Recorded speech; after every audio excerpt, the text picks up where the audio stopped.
What's up, guys? We're gonna finish Bitten today. All 9 chapters.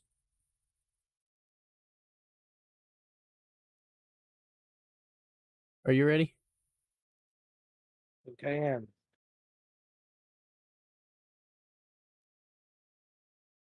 All right, you can start whenever. All right. Chapter 20. Home. Logan and his remaining soldiers entered the walls of Willow's Grove, all hope lost. Annabelle walks with Haley in her arms, tears and blood dried on all their faces. Their hearts were numb as the civilians looked on, scared. Logan immediately walks into his apartment building into his room, slamming the door behind him. Beth runs in, following him. Logan turns to look at her with tears in his eyes forming. Looks at her with tears forming in his eyes once more. Beth walks over and hugs him tight as she releases more tears. I'm so sorry, Logan stutters. It's not your fault, Beth replies. We've known her for years. We got others killed. Beth, I can't do this anymore. I can't, Logan mutters. We can't give up now. They aren't going to leave us be, Beth says. I'm too tired, Beth. After what he did, I try to find something in me to fight back or to just get back up, Logan stumbles. Beth releases the hug and sets her hands on his shoulders. Logan, look at me. This is hard on all of us. We will find something in us to fight, Beth pleads with tears in her eyes. He nods as a tear rolls down his cheek. I don't think I can be the leader that they need, that Willows Grove needs. You have been leading us since the day we met. Yeah, sometimes things don't go the way you want, but that's life. You are the leader we've been giving, and I am so glad we got you. You're Logan Taylor, Beth smiles. Logan Taylor, he smiles, taking a deep breath. Annabelle stabs the shovel into the dirt and throws the dirt to the side. Deer walks over, noticing Annabelle crying. Let me help you, Deer says. No, go away, Annabelle demands. Annabelle, you can't do this, the Deer pleads. Haley was my best friend, and I swore a lot in this chapter. Yeah. That sucks. I don't swear. Haley was my best friend, and he killed him. Annabelle yells, throwing the shovel in frustration. And we will get back at him. Right now, you need to settle. You need help, Deer explains. Bearing her, and then I'm gonna go kill him, Annabelle replies. We don't even know where he lives, Deer says. We know where to look, Annabelle snaps. You'll die, Annabelle, and I don't want that, Deer yells back. Annabelle goes silent, looking to Haley's body, a white blanket draped over her, a red stain soaked into the top. Let me help you, Annabelle, Deer says. Annabelle nods slowly, picking her shovel back up. Brandon sits at his apartment window as Angel walks up behind him, joining him. Lily, she won't stop crying, Angel mentions. They were best friends, Brandon says. Yeah, I know, and that hurts me so much. Lily is losing everyone, and I'm scared we both will lose you, Angel says. Lily also has you, Angel, Brandon says, looking to her. Don't want you to die, Angel replies. Don't worry about me. We're gonna kill them all, Brandon says. We can't just go out there and kill. We need to wait, Brandon, Angel pleads. I don't know how much longer I can, Brandon says. You need to hold on. Our family is here and we will fight eventually, but not today. Rest, Brandon, Angel says. Hey, fine. Just mad, angry. I want to hurt. I know I shouldn't, but I do, Brandon tries to explain. It's okay. Just let's lay down, please, Angel responds. He nods, agreeing. Grieford's gates open wide as the remaining people enter. The citizens watch, noticing Ambrose in a soldier's arms. They step back, shocked and upset. Roar steps forward, noticing the confusion. We lost Ambrose, she says as the people listen in. We all could have died, but it was because of him that we didn't. He took one for the team to save us. Now it's time for us to step up. Us together, Roar announces. We lost this fight, but as you all know, we don't give in. This is just the beginning, Aurora notes. Rest now as we fight again soon, Aurora says, continuing to walk the soldiers away. Are we fighting? The soldier asks, walking to Aurora. We have to. For what they did, we won't let them stay, Aurora replies. We lost Ambrose. He led us. We're all shattered, the soldier continues. Look, Ambrose might be gone, but I still stand. But I still stand, so until I die.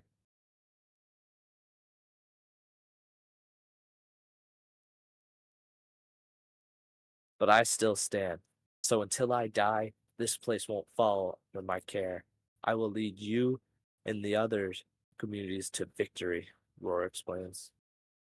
The soldier nods, thanking her. She takes a deep breath,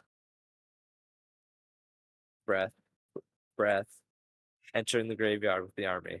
Setting Amber's body down, the soldiers cry. Time for all of us to stand up for what's right, Aurora says to all the soldiers. Silas and his army enter the Fresh Harbor Market, a 4,000 square foot supermarket. Hundreds of citizens of various ages wander. Older women sit in a corner with tons of books as children sit around and listen. Conversations fill the market as hundreds of soldiers enter with Silas and Kenny. They disperse into their areas. Many other soldiers leave, escaping to their outposts. Owen walks over to Silas, smiling. So, Silas, we just had a fun meeting, Owen notes. Sure did, Silas smirks with bloodstains covering him. What are we going to do about Outpost B? Owen asks. Leave it for now. Soon enough, we'll split A and C up and even them all out again, Silas says. Sounds good. I'll let him know. Owen nods, walking away. Now it's Kenny's time, Silas says, leading the way with soldiers carrying Kenny with him. As they enter a dark room, the soldiers tie Kenny to a chair. Silas sits down across the room. They take off Kenny's blindfold. He looks around, finding Silas smiling. What do you want? Kenny asks. I simply want information and some fun, Silas replies as the soldiers set a small table between the two. Silas waves them out, continuing the conversation. I ain't telling you nothing, Kenny says. Don't say that. How about we play a game of cards? How does that sound? Maybe you're thirsty? Silas asks, standing to his feet and walking over to the corner of the room. He grabs a paper cup and pours hot water into the cup. I didn't need to say cup twice. I'm a tea guy myself, Silas continues as he dips the tea bag in the water. Let me go, Kenny demands. No, but I will get you water, Silas says, walking to Kenny, setting down his tea and opening a water bottle. Drink, Silas instructs, putting the water bottle to Kenny's mouth. He reluctantly drinks as Silas nods. As Silas removes the water bottle and puts the lid back on, Kenny spits the water all over Silas. He pauses in anger, but smiles. Oh, man, you are a rough one, Silas mutters, sitting back down while grabbing his tea. Tell me a bit about your group, Silas says. You can't tell me what to do, Kenny replies. But I can, and I will. So start talking or I'll add that little peg leg to your... I will add to that little peg leg of yours. Wow. Silas threatens. Kenny sighs, unsure. Anger and regret fill him. You picked the wrong person to question, Kenny says.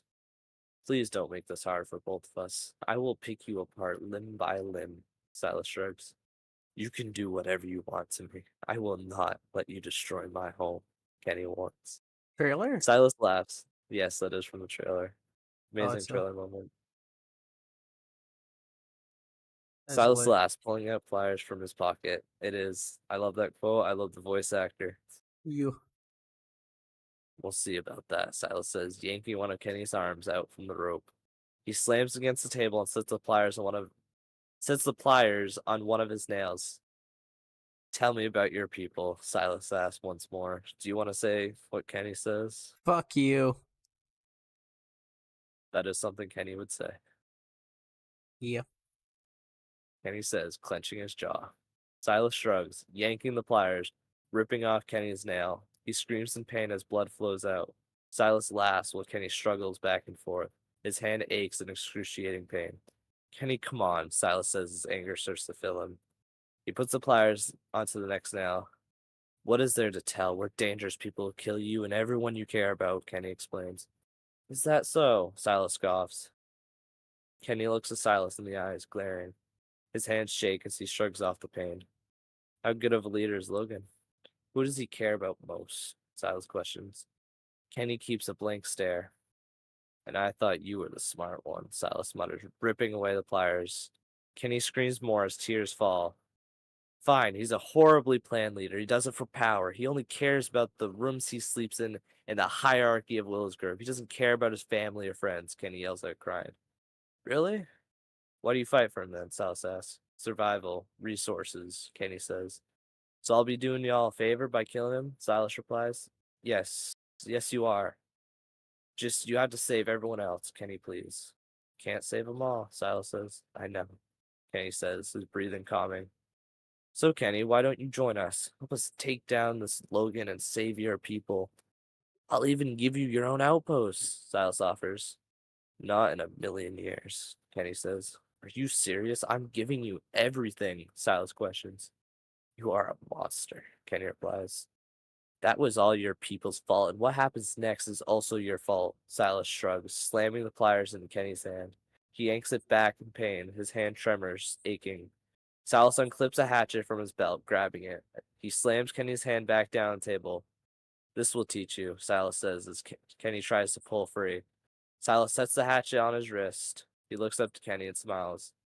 Silas raises his hatchet and slams it down, slicing through Kenny's wrist.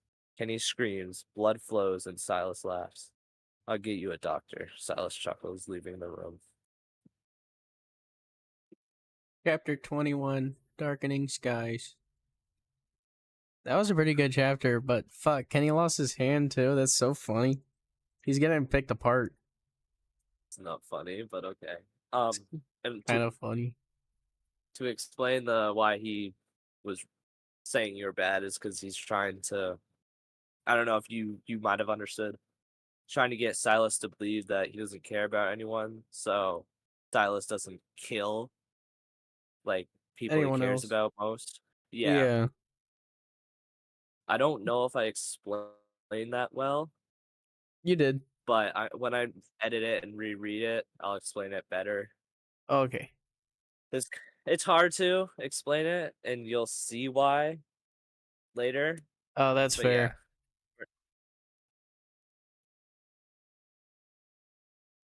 so yeah, you want me to read again? Yeah, but I'll do the voices for everyone. You can just be narrator. Okay. I'll do the after Logan stuff exits his though, home, too. like Logan observes and Yeah. says, and all right. Logan exits his home. The sun shines bright the next day. The now quiet community sits in shallow hope. He watches as the energized kids now sulk into their parents' arms. The walls still damaged and the food low. Beth walks up behind him, comforting him. We're gonna die here if we don't do something, Logan observes. The drought will pass, and soon enough, we'll get our stuff back, okay? Beth says. We can't let them suffer much longer, Logan says. Well, soon, Logan, we go back, get Kenny, and get our stuff, Beth explains. And I'll kill Silas myself, Logan says. If we have to. We have other things to worry about, Beth reminds. He nods and walks forward when suddenly his walkie-talkie goes off. Logan! Logan, we need help. A woman's voice scratches. Yeah, actually, I'll just do the voices. You can do the whole narration. I guess I can't All really right. give you much if I do it after. I'm just kind of reading the whole thing then. A woman's voice scratches over it. Screams and fire are heard in the background. Irene. Beth and Logan both say as they look to each other. Basically, I don't need to explain that. I don't know why I tried to. Silas enters the dark room. Kenny sits tied up. His eyes droop as he tries to muster up the energy to yell. His body aches. Wrap your arm up nice. Silas knows, looking to the bandaged arm. Silas walks closer and reaches to the floor, picking up the purple and red marked hand. Silas Psych. laughs as Kenny looks around. He tosses the hand to Kenny, hitting him in the face. Psycho. Kenny says in a low voice. Oh, my bad. It's fine. You're gonna have to speak up. Silas says, smiling. We'll kill every single one of you. Kenny says. Now, you don't have the manpower to do so. Even with all three of those communities, you are still outmanned. Silas replies. He walks over to Kenny and proceeds to kick the chair over. Kenny hits the ground hard, aching more. His body pulses in pain, wanting to give in. What's next for me to take? This amputation thing is just my favorite. You get to teach people, help them join the right cause. Silas explains. Fuck off. Kenny says, stuttering out the words, his body depleted of all energy. I'm gonna make you eat soap, kid. Wash that mouth out. Wash that mouth of yours. Silas laughs. You think you're so funny. I cannot wait to watch you suffer. I'll cut your tongue out, chop your fingers off, take an ear or two. Kenny threatens. Old talk for the one in the chair. Those are good ideas, though, Silas says. Silas says, shrugging. He picks the chair back up and slams Kenny's head down on the table. He unhooks the hatchet, taking it out. Open wide, Kenny. Oh, wait. Oh, yeah. Oops. Silas laughs. Fuck you. You're gonna regret ever crossing us. Kenny mutters. Silas slams his head down again, then forces his mouth open. Silas reaches for his pliers and grabs his tongue. Pulling the pliers, his tongue is stretched out. Unless you want to die, I suggest being very still. Silas says, smiling one last time before swinging the hatchet down. Poor Kenny. Poor Kenny. As everyone is told, Brandon and Angel rush out the door, grabbing their gear. Annabelle and Nadira both equip their knives and join the rest as the soldiers meet at the gate. Oh shit. We've lost before, but today's a new day. Today we save Skogsborg. Logan yells. Logan yells, leading the charge out of Willows Grove and down the long road. As they run, smoke is seen flooding into the air. Logan starts to run faster while the rest follow. Suddenly, shots get fired, causing Logan and them to duck and back away. Remember our drills. Up and fire. Logan demands. Half of the soldiers quickly raise, firing. They lower as the other half raise, firing more. Logan starts to gain ground and runs forward. Brandon and Angel join him. Let's go. Come on. We need to save him. Logan demands as everyone catches up. They charge through the forest and soon end up at the log walls. Fires burn and people fight. Logan slides out his machete as adrenaline rage filmed. He sprints, looking for any sign of Silas. A few horse wagons sit before the gates. Smoke fills the sky as fire burns the logs. Logan jumps into one, finding nothing. He enters another and finds a figure sitting in the corner. Hello? Logan says, cautious. He steadies his grip on the machete, edging closer. Suddenly, the figure turns towards him. The man has shorter hair with bags under his eyes, a white bandage over his arm, and ragged clothes. Kenny? Are you okay? Logan asks, running over. Kenny stares to him blankly. Kenny. Logan asks again. Suddenly, Kenny backs up in fear. Logan looks confused when someone grabs him from behind. Logan is picked up as he fights away. Silas throws him to the ground, sliding out of the carriage. Logan backs up, looking to him in anger. What did you do? Logan asks. You should have shut his mouth. Silas shrugged, jumping down from the carriage. Logan looks on in horror. You didn't. Logan stutters. But I did. Silas says. Logan charges forward, rage taking control. He swings his machete as Silas blocks with his mace. They're released while Logan runs over. Silas dodges to the side and swings his mace. Logan ducks, swinging his machete. Silas jumps back, then proceeds to smile, looking back to Logan. Beth and the rest run through the gate. People run while being chased. Annabelle pulls out her knife and catches up to a man dressed in black. She tackles him, causing him to fall to the ground. The man, Owen, looks up. I remember you. Annabelle mutters. Yeah, sorry about that. I really should have said 3. My bad. Owen says, smirking. Annabelle then laughs, which causes Owen's smile to lower. Suddenly, Annabelle swings her knife, surprising him. A cut reveals through his shirt. He backs up, raising his own knife. Kill you in cold blood. Annabelle says, rushing forward. They both dodge each other's swings when Owen swings his knife upward, scratching her lip. She backs away, putting her hand to her lip, feeling the blood start to drip. What's up, She Knox? How you scoffs. doing? Sorry. It's fine. She scoffs, swinging her knife, then back, hitting Owen's arms. She rips it out as Owen screams when suddenly three men run forward to aid Owen. Annabelle kicks one, then turns, punching another. The third then tackles her to the ground. He lays a punch as Annabelle headbutts him. She kicks him off and stands when Owen holds a knife to her throat. She pauses, taking a deep breath. Why not kill you right here, right now? You're not even supposed to be here. Owen says. Killing me will just make my family even more angry. They're bloodthirsty, and they don't mind gutting you. Annabelle replies. Owen shrugs. I'm up for the challenge.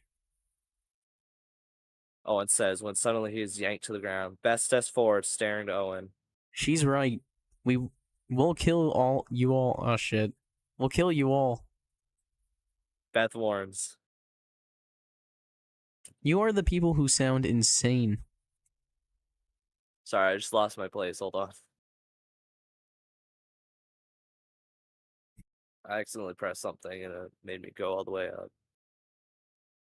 Darkening skies. And I got my cursor, if you can see my cursor. Yeah, I can. Okay. Owen says. Suddenly, a voice sounds over the megaphone. We did our damage and got our things. Let's head out. Leave the rest. Silas yells. Oh shit. It's okay. Owen squirms to his feet as Beth races to catch him. He dashes, dodging through his allies. Beth grabs a revolver and shoots. She misses and then hits one shoulder. Soldier.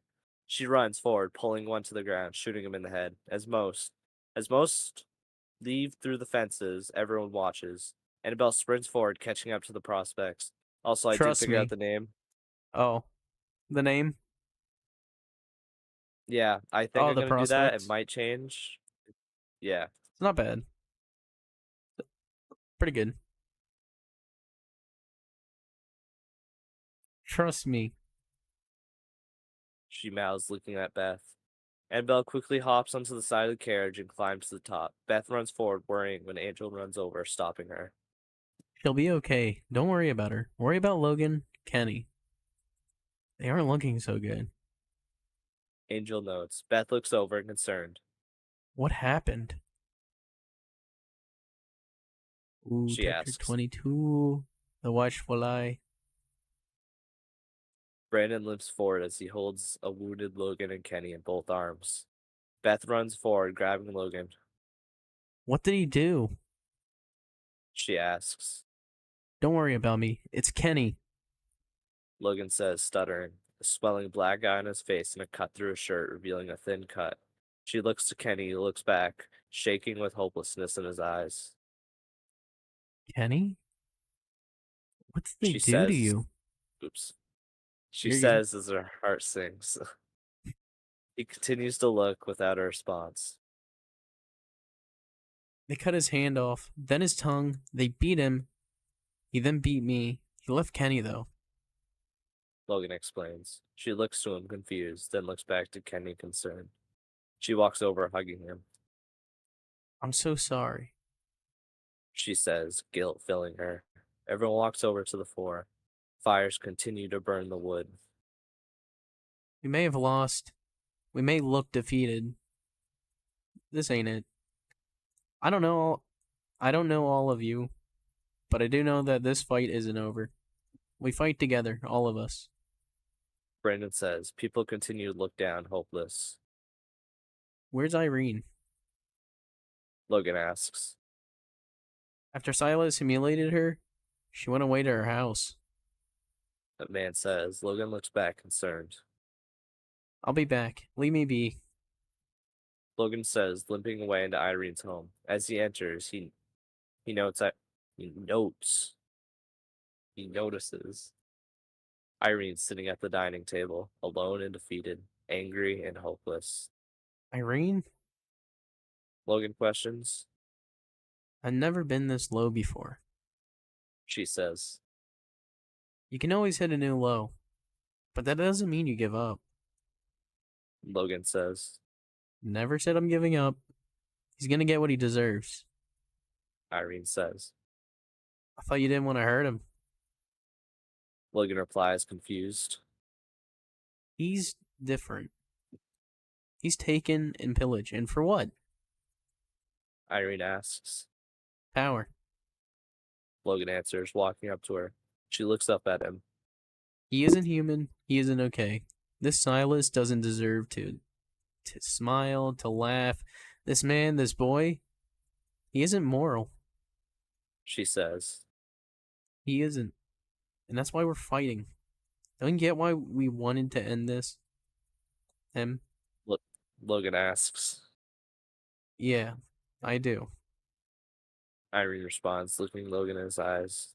And I am so sorry. You don't need to be. We're in this together. Logan notes. And let's go kill him. I don't want him to live any longer. Irene says. No. You're being stupid. You gotta think this out first. Logan pleads. No. Don't you want him dead? Irene asks. I do. But it doesn't work like that. The three humanities' last hope. We work together. We can only win together. Logan says, sitting down next to her. She sits silent, thinking to herself. I know what it's like to lose everything. Your home, your best friend. I know. Your mind shatters and all you can think is everything, but nothing at all. Logan says, trying to console her. She looks at Logan again as a tear rolls down her face. I don't know how much longer I can keep fighting. She mumbles. We will fight forever, Irene. No matter how close it feels to the end, it ain't over. You keep fighting. Logan teaches. Suddenly, high-pitched shrieks echo from outside. Irene looks at the door confused as Logan looks over in terror. What was that? Irene asks, running to the door. Irene, get down. Stay here. I'll go get everyone. We need to hide. Stay quiet and cover your ears. Logan instructs. She nods as he runs out the door, finding everyone confused and scared. Beth, Angel, and Brandon console and try to explain, but are interrupted by screams. Everyone, that is enough. Logan demands, causing the crowd to calm and look. Those screams, that ain't no human looking for help. That's the dead, coming right towards us. You need to shut up and hide, and cover your ears.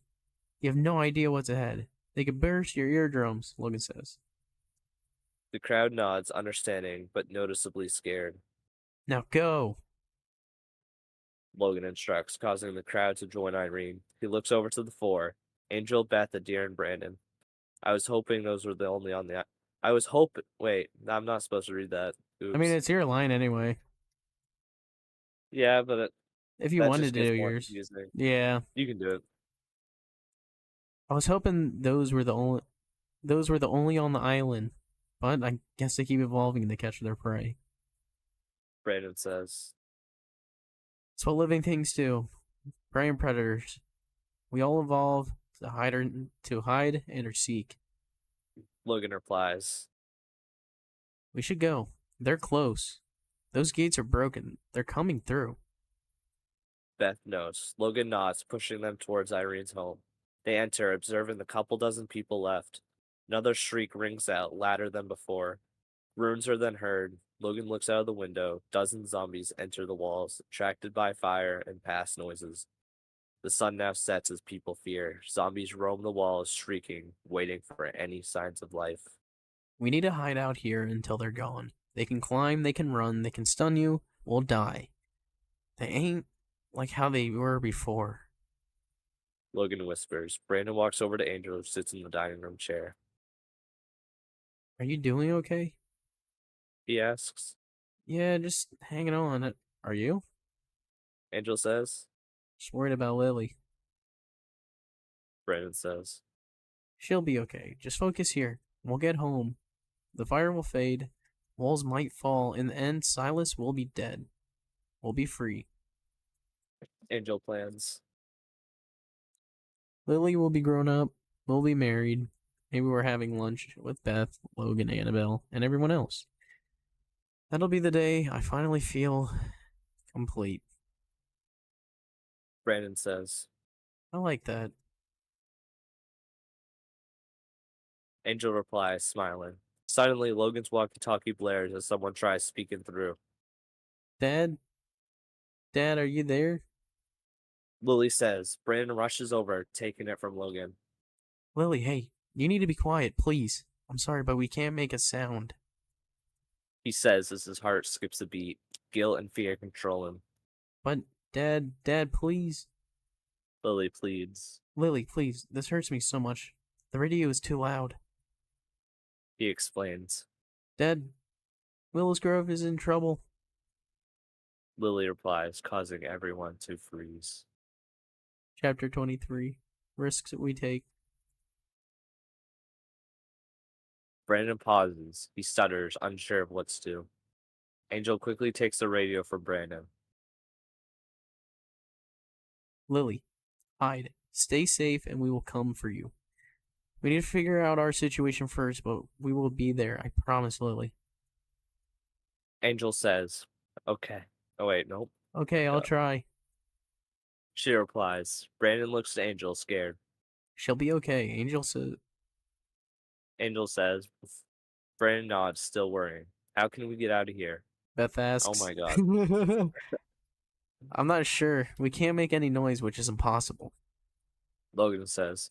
Whatever we do, everyone is going. Skogsbor has fallen. Irene says. You sure about that, Irene? We can fix it. Logan replies. Now is not the time to fix. We have bigger things to worry about. She says. Oh, all right. After this war, we'll help you rebuild. We'll help you build it up way better. Logan says. She nods, thanking him. I have a risky idea. Brandon mentions. Everyone looks to him, thankful. I'm not sure if it'll work, but when zombies filled Willow's Grove, I was covered in their blood. They ran right past me. Like my scent or looks must have made them think I was one of them. Brandon says. Are you sure about this, Brandon? Adira asks. That's the thing. I'm not sure. It worked before, but maybe it was something else. Brandon shrugs. I'll try it. Adira says. They look over concerned. Are you sure, Adira? You could be killed. Beth asks. I lost Haley. I lost Brock. I might lose Annabelle. They all did their best in the end. Now it's my turn. Adira says. Beth walks over, hugging her. Thank you, Adira. I love you. Beth says. Adira looks to her and nods. Brandon slowly opens the door, pulling in a zombie. He closes the door as Logan stabs it in the head. Just cover yourself in the guts. Don't get in your eyes or mouth and such. It's gonna smell horrible. Good luck, Adira. Brandon explains while Logan cuts the zombie's stomach open wide. It's all yours. Logan says as Adira covers her hands in the blood. She lathers the cold blood over her arms and face, causing a shiver to fill her body. People watch in disgust. Adira finishes covering her clothes and skin as Logan helps her to her feet. 1 second. Thank you, Logan. She says, looking to the ground. I'm putting in faith that it works out. Logan says, hugging her. Go get him. Beth says. Adira opens the door slowly and slips outside. Brandon runs to the window, watching as Adira walks into the horde. The zombie turns to her, causing her to pause. Brandon's heart rate quickens while Logan holds his breath. The zombie walks past her as she continues forward. Brandon sighs, relieved. It worked. Logan informs. The crowd of people sigh. The crowd of people sighs of relief. That is poorly worded. I'll fix that later.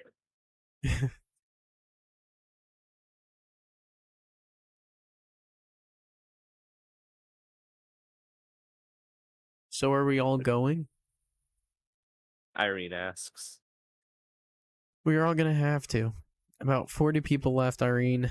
They can shelter at Willow's Grove for now. Logan says. She nods, instructing her people. Brandon pulls two more zombies aside as quietly as possible, and suddenly a baby starts to cry. Logan runs over, slamming the door as Brandon kills the two zombies. Shrieks ring out throughout the walls as the zombies run at the house, slamming into the walls. We do this now. Logan demands, slicing his machete into the zombie's body. Beth kneels to the ground, taking a deep breath. She gags at the smell as she starts to smear the blood over her clothes. The three zombies spread out around the building. Suddenly, a window smashes, causing the townspeople to scream. Zombies start to push around, struggling to crawl through. Oh, it's now or never. Logan says, watching the blood-covered people. More shrieks sound, causing everyone to freeze. Zombies starts to pull in through the window and the doors open. Most of the people stand up. They all walk to the door, limping. The zombies flood in, walking past the group. Angel holds her breath, squeezing through the door while the rest follow. Three townspeople scream, not prepared. The zombies run, tackling the three. Irene closes her eyes, listening to the tearing of flesh and screams of the people she loves. As the group exits the home, they push through the crowd cautiously. Dozens of zombies pull into the home as many more wander through the walls. Suddenly, a scream rings out behind. Logan looks to his side, seeing a girl sweating, on the verge of tears. He starts to limp away when the girl stumbles over her feet, attracting attention. In seconds, the zombies pounce, shrieking. She screams, causing an opening in the horde. A deer is seen wandering around the gate. In the midst of night, the crowd arrives at the gate. Irene looks back, watching the fire burn out, and the zombies wander the fallen community. We're going home. Logan whispers. He leads the group forward, leaving Skogsborg behind. As Willow's Grove approaches from the distance, Logan pauses. He freezes in place, realizing heavy metal music is heard, blasting into the air. Logan, Brandon, Beth, and Angel run as Kenny and Nadir stay with the group. We gotta turn it off. Beth says. We need to lead them away after that. Angel says. Angel and Beth, help me figure out how to turn it off. Brandon, I'm gonna trust you to lead them away once we get the music off. Logan plans. Sounds good. Brandon says. They rush forward to the wall, slowing down to the skies. Beth and Logan wander into the crowd, finding the speaker. He slowly raises his machete to the speaker and stabs it through, causing the music to glitch and stop. The zombies look over as Beth and Logan act limp. They walk around as Logan pulls out his machete, sliding it away. Hold on. Sorry, I had a cough. Brandon, noticing the music stops, slowly picks up a rock from the ground. He walks to an old car and throws the rock towards it. The windshield shatters, causing zombies to turn and run over. Brandon leads, running forward into the surrounding forest. The zombies ignore the car, running with Brandon. Logan, Beth, and Angel take a deep breath, sighing. They notice Kenny and the rest joining up. The gates slowly open as Lily runs through. She immediately throws herself into Angel, crying. Hey, it's okay, Lily. Angel says. I was scared, Mom. Lily stutters. We're here now. The zombies are gone. We got tricked, Lily, but it's okay now.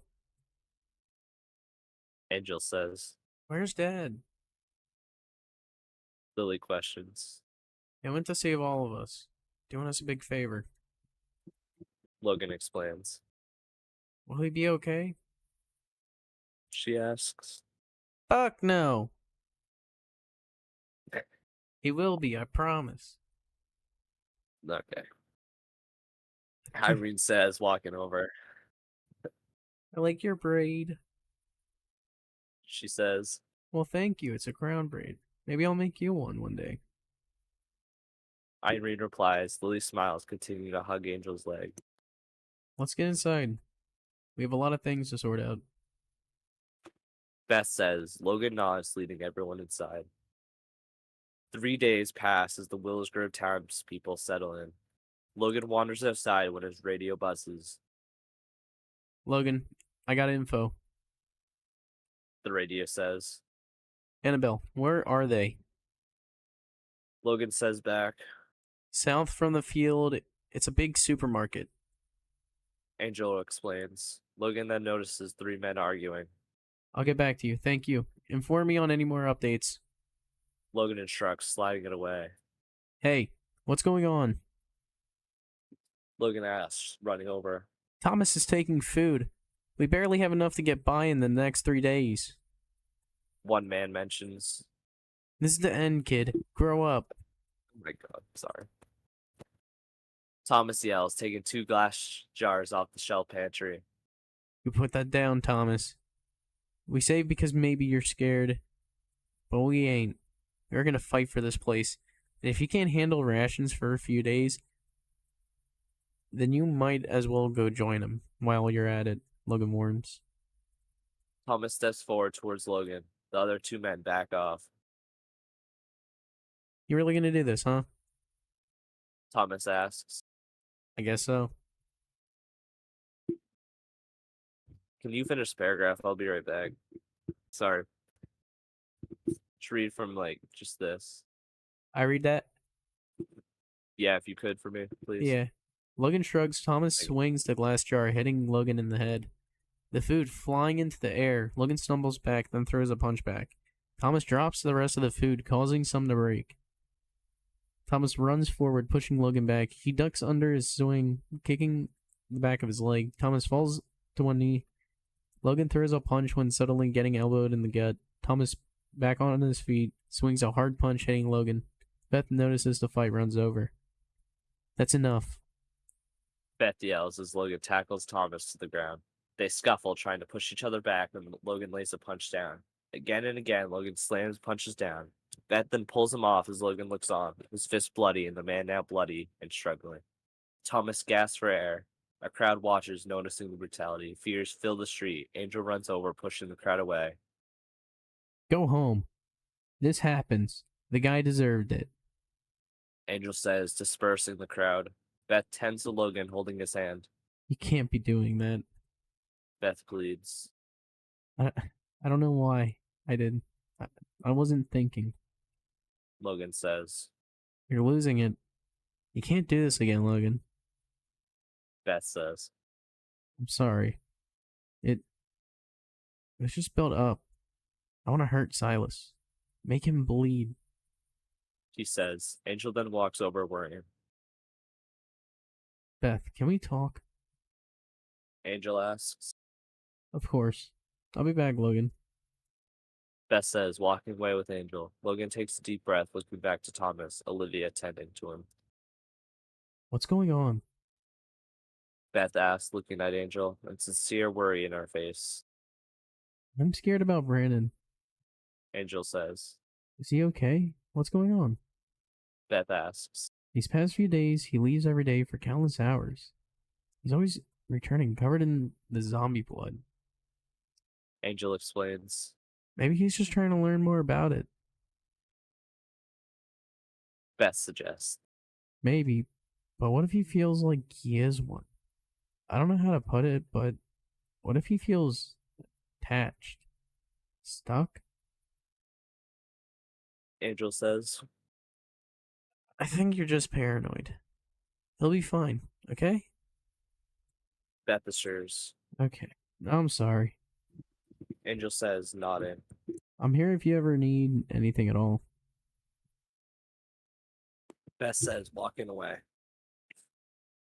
Logan walks into the infirmary, finding Thomas, Adair, and Kenny. Thomas glares as he walks over to Kenny. Are you feeling any better? Logan asks. I'm sorry. Oops. Well, go on. You already read it.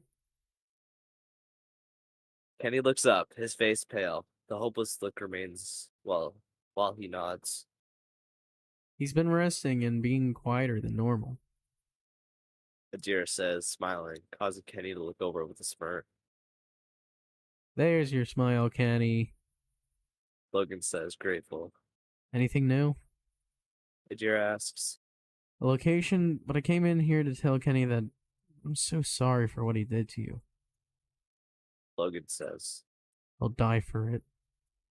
Adair shrugs when suddenly Logan's radio starts to crackle. Logan? The radio says, separated by static. Logan takes it, unclipping it from his belt, unsure of what he heard. Annabelle. He questions. No, oh shit. No Annabelle here. Just Silas. The radio says back. The room goes quiet. Chapter 24. The Point of No Return. Silas opens the door to the dark room. Angel looks up to him, glaring. Annabelle looks up to him, glaring. You know, Did I not say that? you said Angel. Oops. You know, Kenny gave me that same look until I cut his tongue. Silas mentions. Her face remains cold. Do you want me to do the same to you? I don't mind. It's on the house. Silas says. You're gonna get what you deserve. You're cold. Annabelle replies. Aren't we all? We've all killed and hurt. But you've done it plenty. Silas says. Yeah, but it's different. Annabelle says. It's not. You think you're this good person, but you ain't no better than me. Silas argues. Just stop. I get it. We're killers, but that doesn't mean we enjoy it. You like this. Annabelle says. Well, that is correct. I do enjoy it. It's quite hard to find entertainment these days, you know? I missed a cable and all. Those prices, I do not miss, though. Silas laughs as Annabelle listens annoyed. I remember when I was getting off work, I was watching those cartoon things. Anime? Silas questions himself. Anime. Annabelle asks. Yeah, that.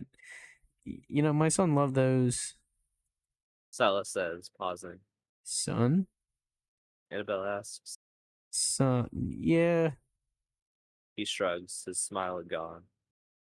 What happened to all that laughing? She smirks. Gotta fucking cut your arm off. He yells back. Annabelle stops, scared. After a moment of silence. After a moment of silence, Silas falls into the other chair. My son. He was 16 when the world fell. Silas informs. What happened to him? Annabelle asks. His mother got bit. The next day he shot himself. He stutters. Is this why you act like this? She asks when suddenly Silas stands, slamming his hatchet into the table. That's enough. Silas yells as a tear forms in his eye, his heart shattered. Annabelle watches, feeling guilty, yet unforgiven. Silas yanks his machete out and slams Annabelle's arm onto the table. What's up, Mr. I Do Stuff? I wonder how, I wonder why. Yesterday you told me about the blue sky.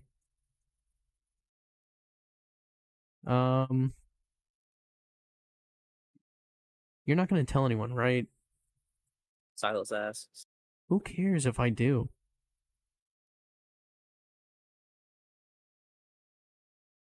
Annabelle replies. Yep. Sorry, You're I just heard fine. a noise. Oh. Do you want me to cut your arm off? Silas questions.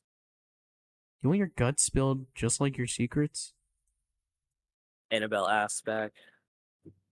Are you gonna tell anyone? Yes or no? Silas asks once more. Fine. Whatever. No, I won't. Annabelle shrugs. Works for me. Silas laughs, swinging his axe down, cutting straight above her elbow. Annabelle screams as Silas swings the axe away, flinging her blood all over. He laughs, walking towards the door. Clean up in the break room. I repeat, clean up in the break room. Silas yells, slamming the door behind him.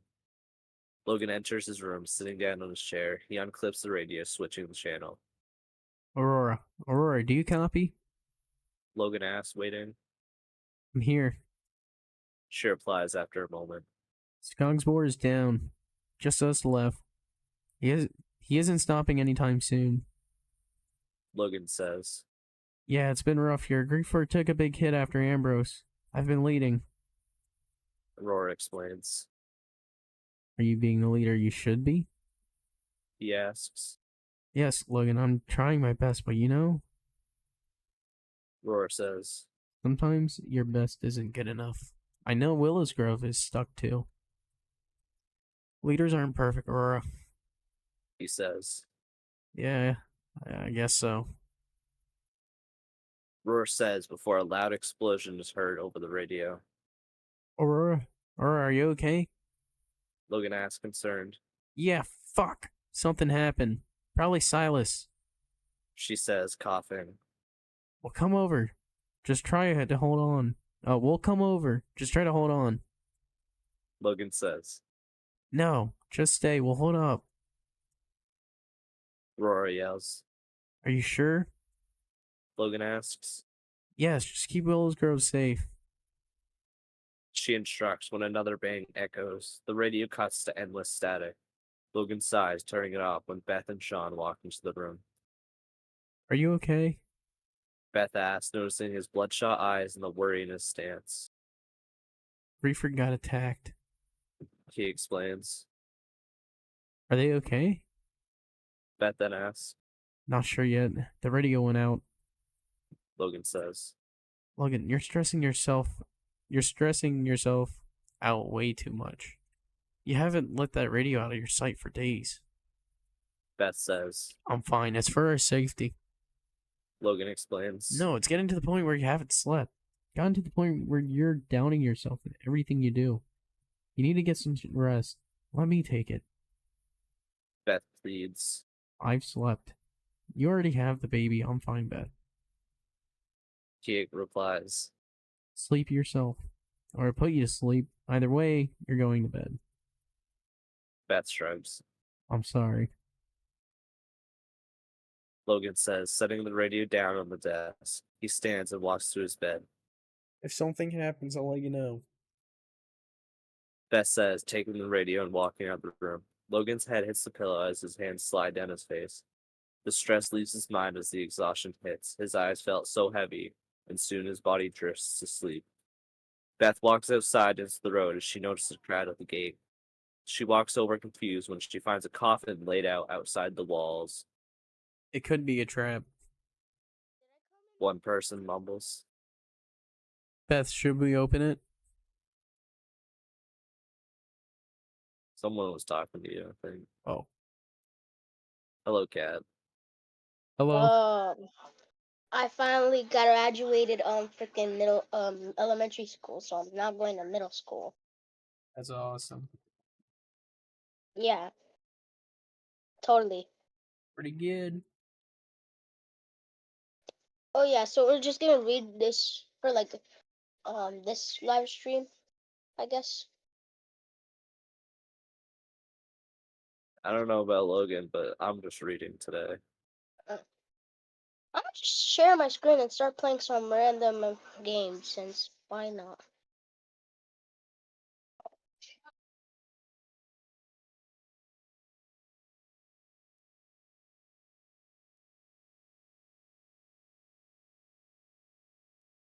Still there, Logan? Yeah. Alright. Adira asks, Uh, Yes. I think. I don't know. Beth says, second guessing herself. Sorry, I'm looking for a snack. Sorry, it's understandable.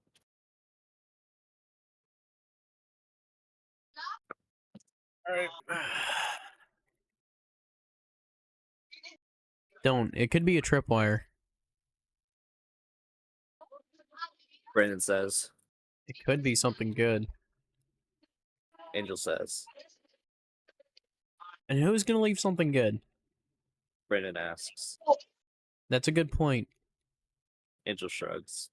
Beth turns to Angel, passing over Sean. I'll open it. Beth says, walking toward it. Beth, are you sure? Brandon asks. As much as I No. can. Beth says, kneeling down to the coffin. The crowd backs away as Brandon, Angel, and Adira walk forward. Beth slowly opens to the coffin. Beth slowly opens the coffin, finding Annabelle. She quickly swings it open, checking her pulse. Get Olivia, quick. Her pulse is slow. Beth yells, demanding. Adira runs off as Beth notices the bandaged limb, half her arm missing. As Olivia arrives, Beth pulls her out of the coffin, carrying her towards the gate, tears filling her eyes. Get her to the infirmary. All my stuff is there. Olivia instructs, leading the way. The crowd splits as Beth runs toward. You'll be okay. I promise we'll save you. Beth says with food in her mouth. Beth mumbles crying, actually. I didn't want to not say it quick. It's fine. I need How are you fucking feeling water. so far? Pretty good. This ending's getting fucking nuts, though. Kenny lost, like, most of his shit. Annabelle's about to lose most of her shit. Jesus. Yeah, Kenny's missing a few things. A His few. hand, his foot, his tongue. At least he didn't chop his wiener off. I guess he got kind of lucky about that. Alright. Maybe I should add that. No. No, don't do it. Don't make the man lose it. His most important part. The one thing that defines him. The How one is he thing that gonna makes take him a a man. piss? How is he I gonna guess I'll have to do pee? my research. He's I'll gonna have to do it figure that sitting out. down. He's gonna turn into a woman. Yeah. That's what they teach you in health class. Chapter 25. The Catalyst. Bro, this final week has been going so bad lately. Yeah. Like, first of all, people was starting to fight for no reason at all. Second of all, nah, just kidding. That part isn't real. But first of all, most of our class literally freaking got in trouble for the most stupidest reason. Were y'all being loud? What'd you do? Huh? So were y'all being loud? No, it was because of this one girl that didn't got a red cup. We do this thing called like cups, where like if the green cup is where we did good and we could talk. Yellow. Oh, and she got the red cup? Yeah, That's not skibbity of her. and it was just for that one girl. They can't punish all of you guys for one person's actions. That's capital punishment. That's a federal offense. No, but that's what the lunch lady is, cause You gotta tell her she's breaking the Geneva Convention. no, she don't care. And probably scales.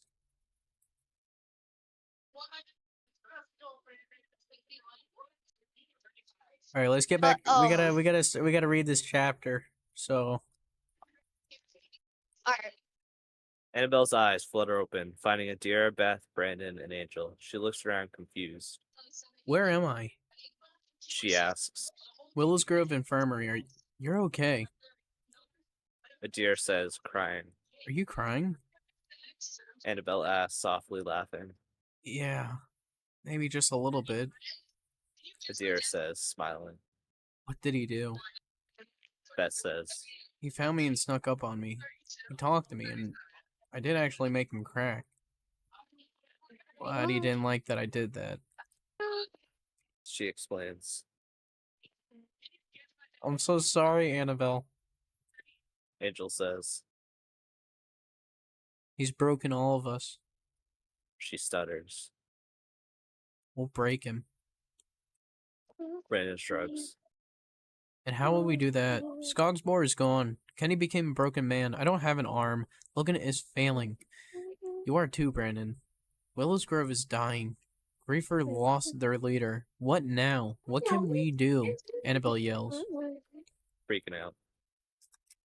Hey, settle down. I actually came home because I have a plan. Brandon reveals. Brandon stands at the head of a table as Beth, Logan, Deer, Annabelle, and Angel sit close. Logan is caught up and told about Annabelle.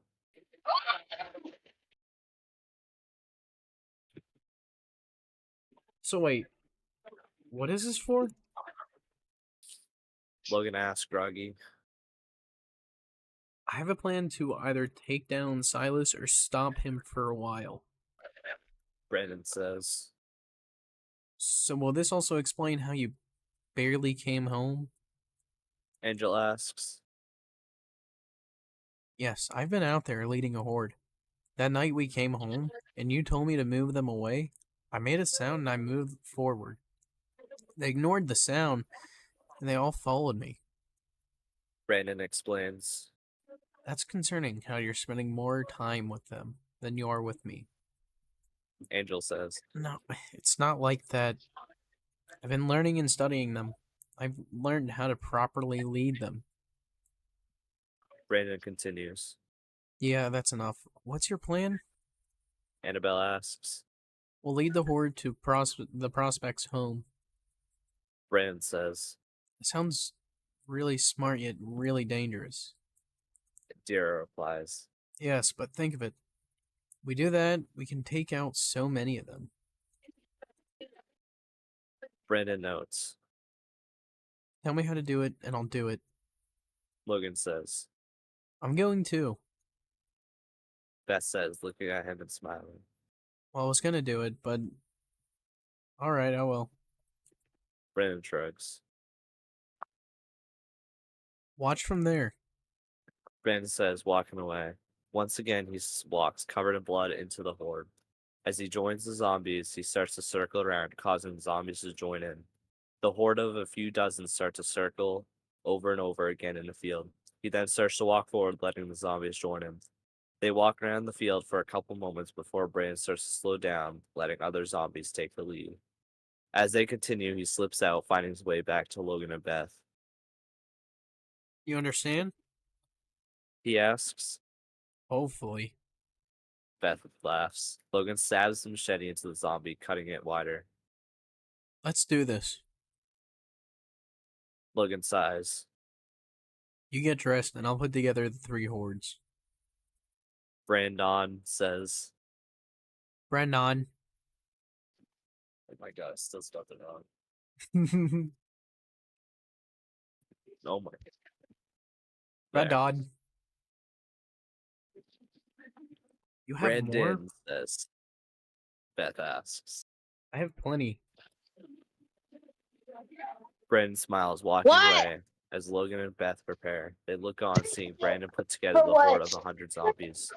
He leaves them circling while he walks back to Logan and Beth. Here, take these. Brandon says, handing over earplugs. I'll be right back. I found them on the island. One sight of someone and they'll freak out. That's smart. In general cases, zombies could sneak up on you, though. Logan replies. Yeah, that's a hit or miss. Beth says. Well, good luck. Be quiet and safe. Bring them to the tree line, and then get out. Brandon says, hugging the 2. He nods, walking away. Are you ready? Logan asks. More than ready. Beth says. Well, then let's do this. For old time's sake. He smiles, giving her a hug. She smiles back as they kiss. We don't die. Logan shrugs, walking toward and into the horde, Beth by his side. The zombies continue circling as they join in. Logan and Beth soon split and walk forward towards the Prospect supermarket. After hours, they continue forward as their legs ache. With every step, their body limbs matching the growing horde. Beth's breathing quickens as she holds her chest. Logan moves closer to her and whispers, Are you okay? Logan asks, taking out an earplug. I'm lightheaded. I'm scared, Logan. She says as she takes out her earplug, her speech broken up by heavy breathing. Her hands shake as she starts to sweat. Hey, just try to breathe. Logan pleads, stressing. I'm trying. She says, I'm gonna die. We might die. we won't, Beth. Oh, wait. We won't, Beth. Sorry. Please, just take deep breaths. Logan says. She tries to as Logan watches scared. Her heart continues to race as they try to limp forward. Suddenly, a zombie walks in front of them, looking over. They remain calm as their minds tremble. Suddenly, the two realize the supermarket in sight, and so does the zombies. Shrieking, shriek, Shrieking rings through the air as the zombies charge forward. We need to go. We'll split, Logan instructs, running slight. Oops. Logan instructs, running slightly to the left. Beth follows as her head spins.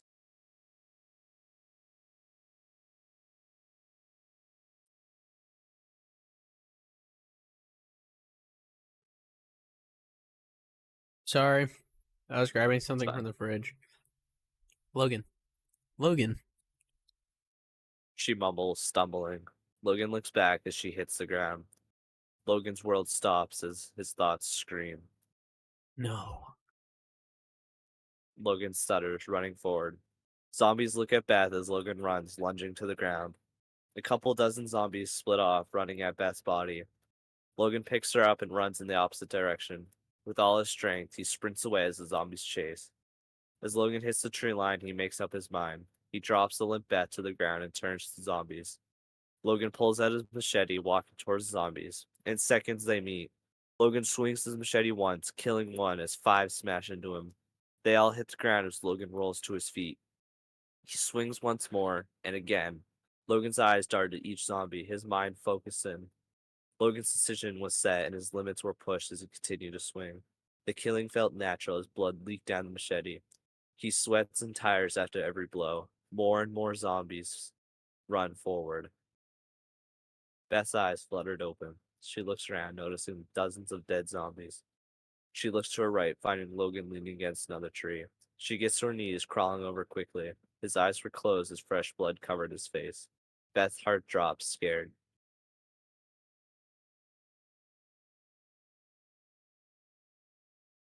Logan. Beth asks. Beth, is that you? He says, opening his eyes. She smiles, relieved. Logan looks to her, grateful. I thought you were dead. Beth stutters. I thought you were. He replies. I don't even remember what happened, but I feel okay right now. Beth says. Oh, good. We should get home. Logan mumbles, pushing himself to his pushing himself to his feet. They both walk back, holding each other, hand in hand.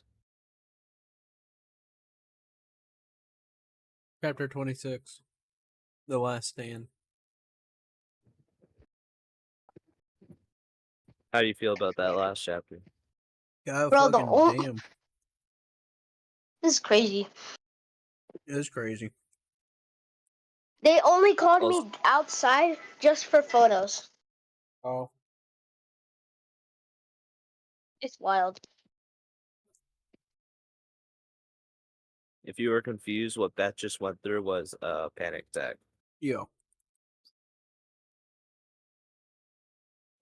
Beth and Logan enter the walls, noticing the people of Willow's Grove crowded up, watching the two arrive. Brandon walks forward, smiling. You did it. Are you okay? He asks. Can we get someone to check on Beth? Logan says. Logan, I'm okay. Beth replies. Just in case, we aren't losing you. Logan says. The crowd watches as Dara, Annabelle, Kenny, and Angel join Logan and the rest. Logan steps forward ahead of everyone. Willow's Grove and Skogsboard look to him for answers. There's one thing stopping us from that future we thrive for. Logan notes. As my family stands behind me and my people in front of me, I know that we have to fight for this to end. One battle to end it all. Logan yells.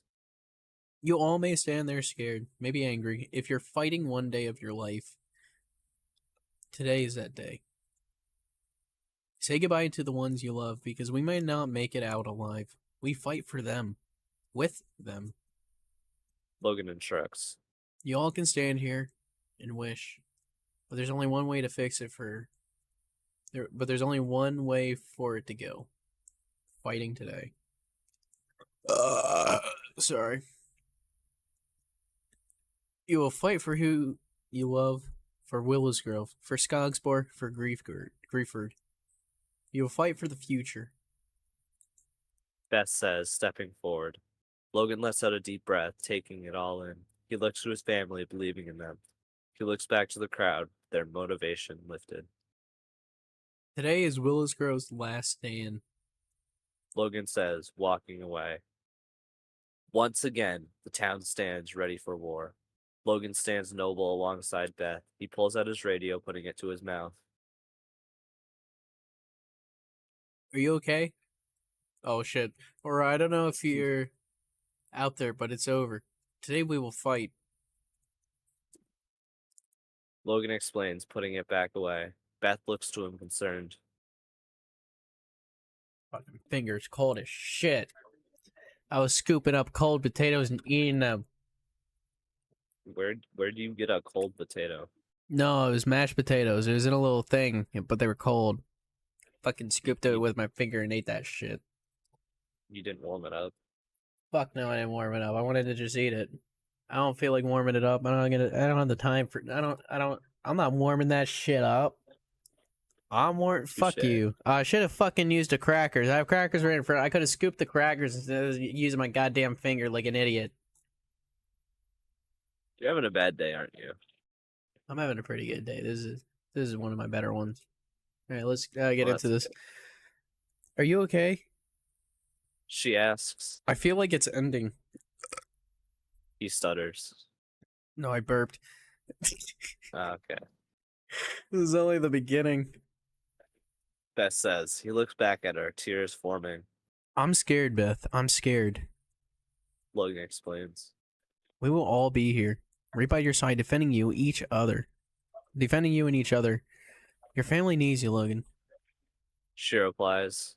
No, what you all need is a leader. And that is you, Beth Taylor. That's weird to Logan say. says. How? Beth Taylor? Yeah. Thank you, It's your wife. she mumbles. Oh.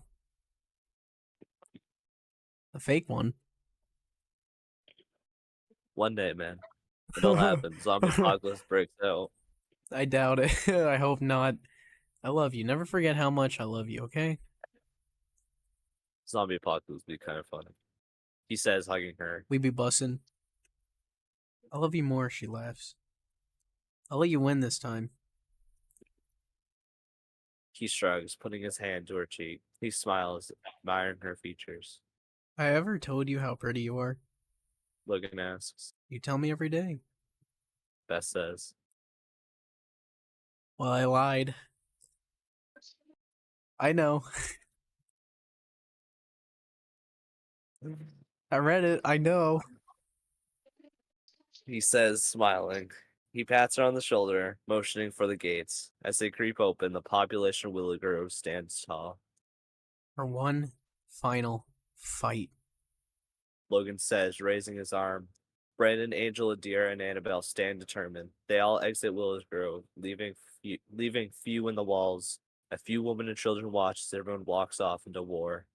Time passes as they arrive at the outpost. Doors remain swung open, blood and bodies littering the floor. They continue onwards past the field until they arrive at a small, thriving library. The windows reveal stocked shelves of weapons and food. Outside, crops grow as people walk back and forth watching. Suddenly, Beth and a group of soldiers run forward, their guns aimed. Who are you? Beth asks as people look on. What does it matter? One man asks. We don't want to kill the wrong ones. Beth replies. Yeah? Well, we're the prospects. The man continues before a bullet flies through his head. Irene runs forward, aiming her guns once more. Soldiers run forward as prospects flee into the building. Logan charges forward as they lock the doors. Beth looks, finding a rock on the ground. She picks it up, spiking it out the window, letting it shatter. The prospects grab weapons as Willow's Grove jumps inside. Logan runs, swinging. Oh. Swinging his machete into a man's skull. A woman runs up behind him, swinging her knife. He ducks, letting the woman stumble in front of him. Logan steps forward, kicking her to the ground. As she turns, looking Logan in the eye, she watches his eyes twitch. He swings the machete down, splitting her skull. Beth aims her gun, shooting down 2 men. She suddenly gets tackled into a shelf, dropping the gun. Man grabs her, wielding a knife. As he swings, she headbutts the guy, stunning him. She picks up her gun, her knife. Her gun turned into a knife. Okay.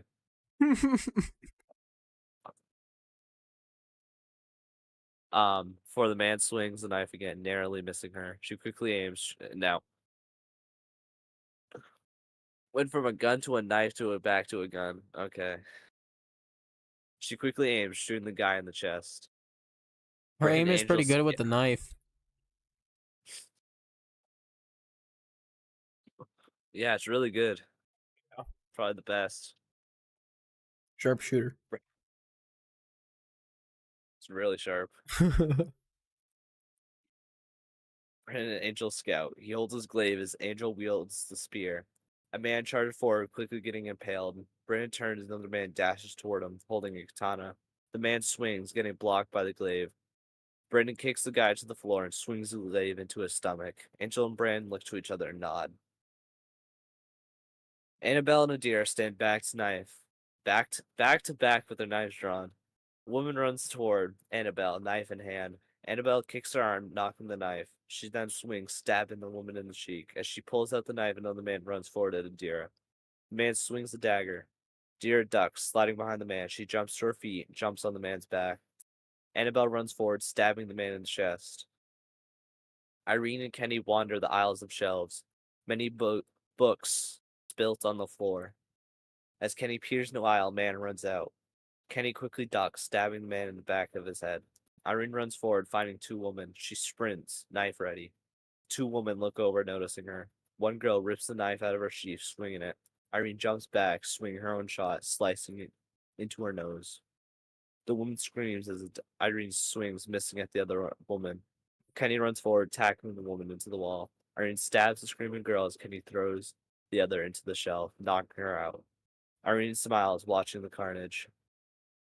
The army gathers, emptying all inhabitants. They venture back in the forest in search of the last outpost. You're a good man. Logan says, looking to Brandon. I've killed. Tortured. Brandon says. We've all done that, Brandon. Logan replies. I'm mad at who I've become. I'm so far from who I was. Brandon says. Yeah, you got divorced. I don't I care did? how. Pretty much. Oh, Almost like twice. No, wait, you did get divorced twice. You had a wife in the beginning. Then she died. yeah, that's once. Then you were with someone else after that, and then she died. When was I with someone else? Did I forget a character? I'm pretty sure I only had Sophie and Angel. I thought there was one more. I don't know why. Maybe I'm wrong. I thought one more died because of you. Not because of you, but, you know. I don't think so. Maybe I'm wrong. I don't know. You'd think I would know this, but I don't. I don't know. It's just what I was thinking, but I could be wrong. I could be over. I could be. Yeah. A lot of people do die, so. I don't care how far you think you are from who you used to be. You're special. You're a great man, father, husband, and all. Logan says. It's hard to know what you're doing right and wrong. Brandon says. That's how you learn. You keep on learning and learning until you make it. You've done good. Logan says, patting him on the back. Logan continues to walk forward, meeting up with Kenny. I know you can't respond, but I'm proud of you, Kenny. Logan says. Kenny looks at him and smiles. You've come so far. We have together. Logan says. Annabelle then walks over. We've all come pretty far. Annabelle mentions. Yeah, we sure have. You've gone from wanting to kill me to wanting to kill me a bit less. Logan smiles. Oh, come on. It's a lot less. She laughs, shoving Logan. He smiles, backtracking Irene. She walks slowly, absorbed in her own world. And how are you doing? He asks. If we win, I'll be pretty good. Irene responds. When we do win, we'll get Skogsbor back. Logan promises. Sounds like a deal. Irene smiles, suddenly hearing dozens of zombies groaning and growling. They all pause as Logan sneaks to the front. Dozens of zombies wander around the gas station. Bodies lay everywhere while zombies devour the remains. Oh, fuck. Logan mumbles, realizing the situation. They got the zombies over here. Brennan says. All of us. Now, we need to run and get to their home. Logan says, leading the charge. They all sprint, fearing the worst. As they arrive at the supermarket, they freeze. The building remains lifeless. Logan runs to the entrance, finding a few older people sitting at tables and a few children reading books. He slowly enters, looking around. He wanders to one table with a deck of cards laid out. Where is everyone? Logan asks. Oh, hey, dear. I haven't seen you before. My name is Evelyn. Where are you coming from? An old woman says, smiling. Just from Outpost B. Logan says. Ah, my daughter Gianna lives there. That was my girl. Evelyn asks. Bet she's great. Now, please, where is everybody? Logan pleads. They said they were to scavenge that old home of Willow's Cove. She says, unsure. He freezes. Fuck. He mumbles, running out the door. Be safe. Evelyn says, getting back to her game. Chapter 27. Battle of Willow's Grove. 3 chapters. Almost done. I This don't is know if it. I like that. I don't. It sucks. I kind of want you to make another one.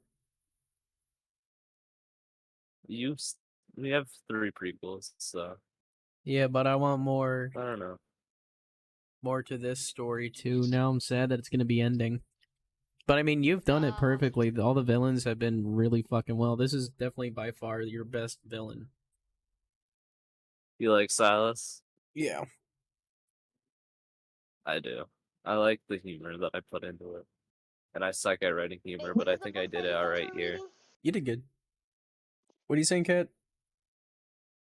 What is the book that you guys are reading? Bitten. Oh, Bin 5, Fight or Flight. Yeah. The while you last guys one of were this. reading, I'm just playing this game that's in it right now, making me lag extremely. Yeah. The series has taken a lot. 2 years. Real good shit, though. Yeah, that book I can say is actually pretty. It's actually pretty good. You read it? No, from what I hear, like y'all read, I feel like it's a pretty good and decent book. Well, thank you. There's cussing and violence, so that makes it awesome. Rated 13. It's Logan's favorite thing in the world. Nope. It's a horrible thing to say. I realized that I said that wrong. I meant towards the swearing and stuff, not. Oh, yeah, that sounded way worse when you said it like that. I was confused when you said that at first. I was like, What a you joke. don't? But then I realized Yeah. Please, please, please, please, please. All Logan right. does not condone that. That's running miles on end. I made my own Discord server, but I'm still trying to figure out how to not let people type. As running miles on end. How tired was I when I was writing this? Thanks. After running miles on end, Willow's Greenville. Grove. Greenville. Nah, that place dead. He's long dead. Yeah, I think for 3 years. No, Think 2 years. 3 years. Yeah. The gates flung open. Logan sprints, the last of the energy used. As he arrives at the gate, he pauses. Silas sits down on the hood of a car, surrounded by dozens of men. The Willowsgrove people on their knees along the sidewalk.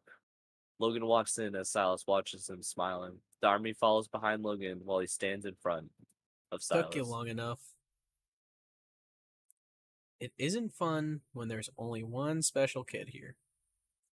Logan says, standing to his Silas. Silas says, standing to his. One special kid? Logan asks as Silas opens the car door, throwing Lily to the ground. Brandon and Angel push forward through the crowd. Logan holds Brandon back as Beth holds Angel. Let me go. Brandon yells. That's Lily. Angel screams, fearing the worst. Good job. Your eyesight doesn't Oh, suck. I lost. Silas says, pulling Lily to the front of the car by her shirt. You know, why don't I keep her? Silas asks. Logan and Angel and Brandon. Angel and Brandon Brandon. watch, tears in their eyes. Is this what your son would have wanted? Annabelle says. Silas' smile fades, I'll be right glaring back, at her. guys. And what if it was? Silas replies. And you don't need to do it. Silas, you can be a better man. Logan pleads. I'm already a better man than you, Logan. Silas yells. When you die today, are you gonna be proud of your life? Logan asks. Will you? You look like fucking shit. Silas says. Logan looks to the ground, hopeless. Then I guess it's done. Time to fight. Logan mumbles. Guess so. Silas says, motioning his hand.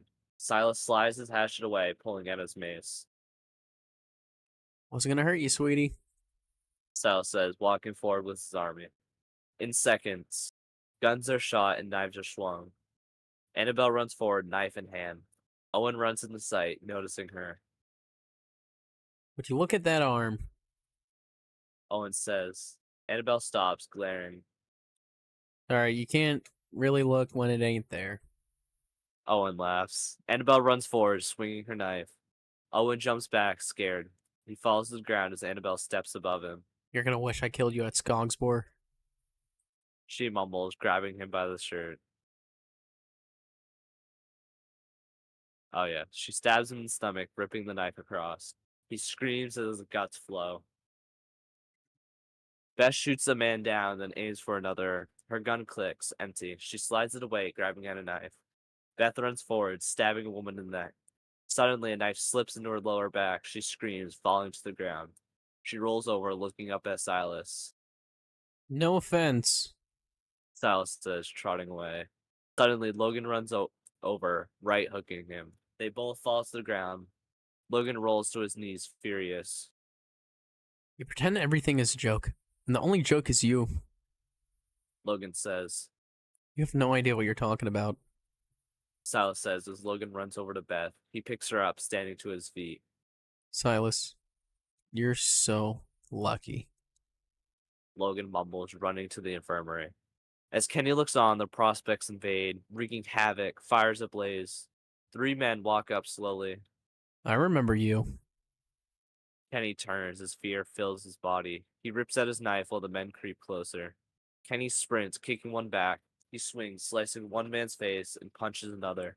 He's soon overwhelmed as they trip him. One man gets to his knees, punching him. Suddenly, a deer comes up, kicking the man. She jumps up, kicking another. As Kenny stands to his feet, he stabs the last man in the chest. Suddenly, a grenade hits the ground, alerting the 2. They notice and start running as it explodes, sending them to the tar ground. As Logan runs out of the infirmary, he sees Silas swinging a mace into a man's skull. He runs over and pulls out his machete. Silas turns, noticing him. Silas quickly ducks the swing and follows, swinging his mace, sweeping Logan off his legs. That was a good hit. Silas says. Logan tries standing on his feet, dazed. Silas swings his bat back, preparing. Suddenly, he is hit on the back. Silas looks over, finding Cameron. Take this. He yells, swinging the skateboard into Silas's jaw. He stumbles in pain. You idiotic kid. Silas yells, swinging his mace back in anger. The mace swings in the camera's face, knocking him to the ground limp. Logan then runs up, tackling Silas. They trade blows before Silas throws Logan off. He stands, kicking him in the stomach. You're stupid, Logan. We outnumber you. One day, if I keep you alive, you'll realize how fun it is to be me. Silas says. Logan fumbles to his feet, picking up his machete. I don't care how much you ramble, how much you laugh. I will never stop fighting until you're dead. Logan stutters, glaring. Silas smiles, enjoying the bravery. Suddenly, the Willowsgrove gates let out a loud shriek. The two look over, notice the gates open wide. Dozens and dozens of people run in as a woman leads them. This is it. Fight for what's right. Rory yells with the Grieford army behind her. Silas backs up, fear in his eyes. You're stupid, Silas. We outnumber you. Logan says, looking to him. Silas frowns, running away. Chapter 28. The end. Ooh. We're almost done. Sadly. Fuck. Roar runs up to Logan as he sighs. He turns, looking at her while her army runs into battle. You survived. He says, We lost people, but yes, we did. We haven't lost yet. Nobody has. Aurora smiles. Suddenly, a bang echoes, causing everyone to look over as an apartment building collapses to the ground, a deep cloud of debris flowing into the air. The prospects laugh as Willowsgrove stands frozen. Brandon runs through the streets, finding a group of prospects, kicking a man over and over again. Hey, let him go. Brandon demands. The group looks over at him, smiling. Then why don't you come over here and save him? One man laughs. Why don't I? Brandon mumbles, walking closer. He adjusts his grip on his glaive as three men run forward. Brandon quickly swings, chopping one man's legs. He turns, swinging at the other's jaw. The last man swings a punch, connecting with Brandon's cheek. He backs off, then proceeds to swing the glaive in the man's stomach. As he rips it back out, blood flies in the air. The remaining men watch, frustrated. The last four guys dash. Brandon runs after, aiming his glaive. He throws it, nailing one guy in the head. Angel then runs forward, swinging her spear. She trips one man with a stick, then spins, stabbing another. Angel turns back, stabbing the grounded guy in the head. The last man backs up, fearing. Brandon rips out his glaive and surrounds the guy. He suddenly pulls out his knife and ducks Angel's spear. He swings, cutting her shirt. As Brandon runs over, he rolls and swings the knife once more. Brandon dodges, swinging the glaive. I'm sorry. Brandon mumbles as the man falls limp. Why do you apologize? Angel asks. I feel bad. They're on the wrong side of the one side they were given.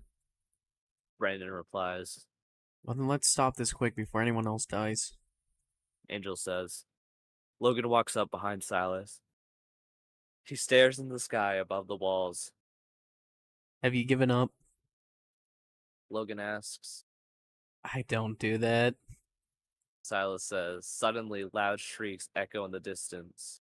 What the hell? Silas says, looking around. You haven't heard that sound before? Logan asks. No. Why? He asks. That's the dead, Silas. They're tracking us. They'll be here soon enough, and they'll kill us all. Logan says. Since when do they fucking yell? Silas questions, confused. For quite a bit now, listen to me, Silas. We are fighting a pointless war. This new world should be us versus the dead, not each other. We gotta live united as one. Logan pleads. Your speeches suck. Silas replies. Your leadership sucks. You're killing so many, and for what?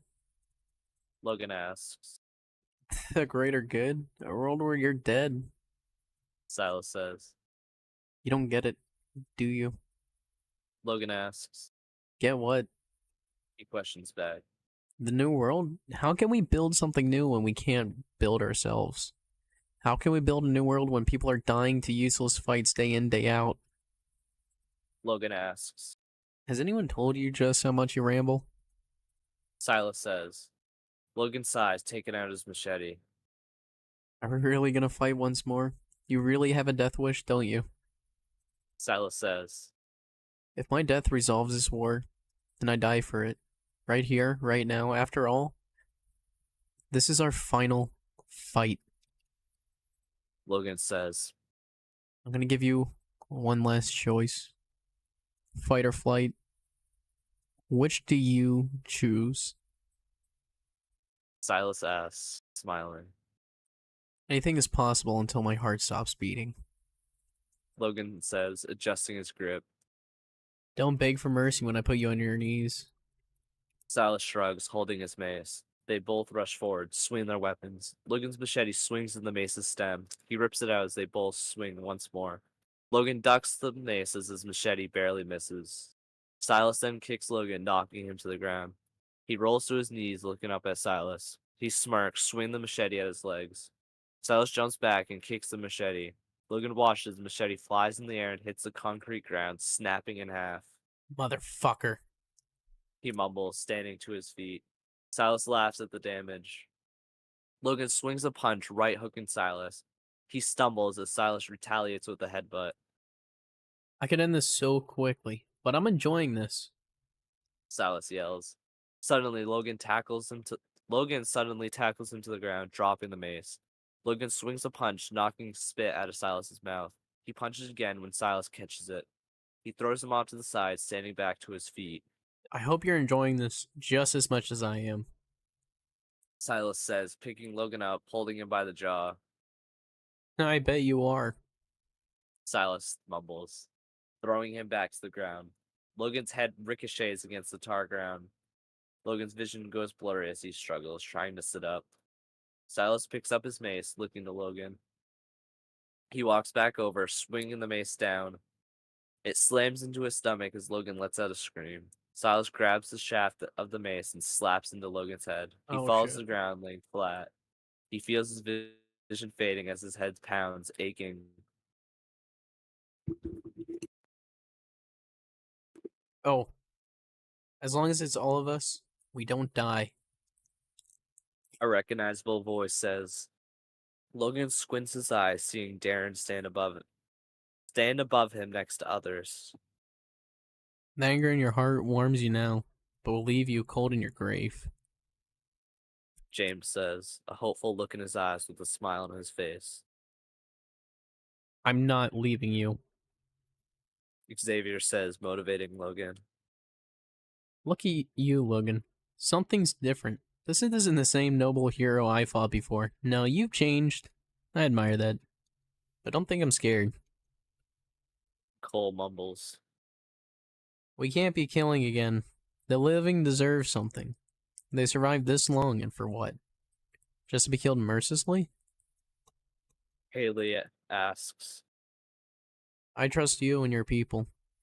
I saw you guys, your bond, your strength. I want to be part of your family. I trust you guys enough to make this all right. William says. Logan keeps squinting, seeing everyone across his journey. I love you, Logan. A voice says. He looks closer, noticing his mother. I love you, bud. His father smiles. Logan looks on as they all look down to him. Brother. Take my hand. Darren says, holding out his arm. Motivation quickly floods, adrenaline taken over. Logan jumps to his feet as Silas laughs to himself. Logan picks up the machete blade and walks towards Silas. What happened to the Logan I fought before?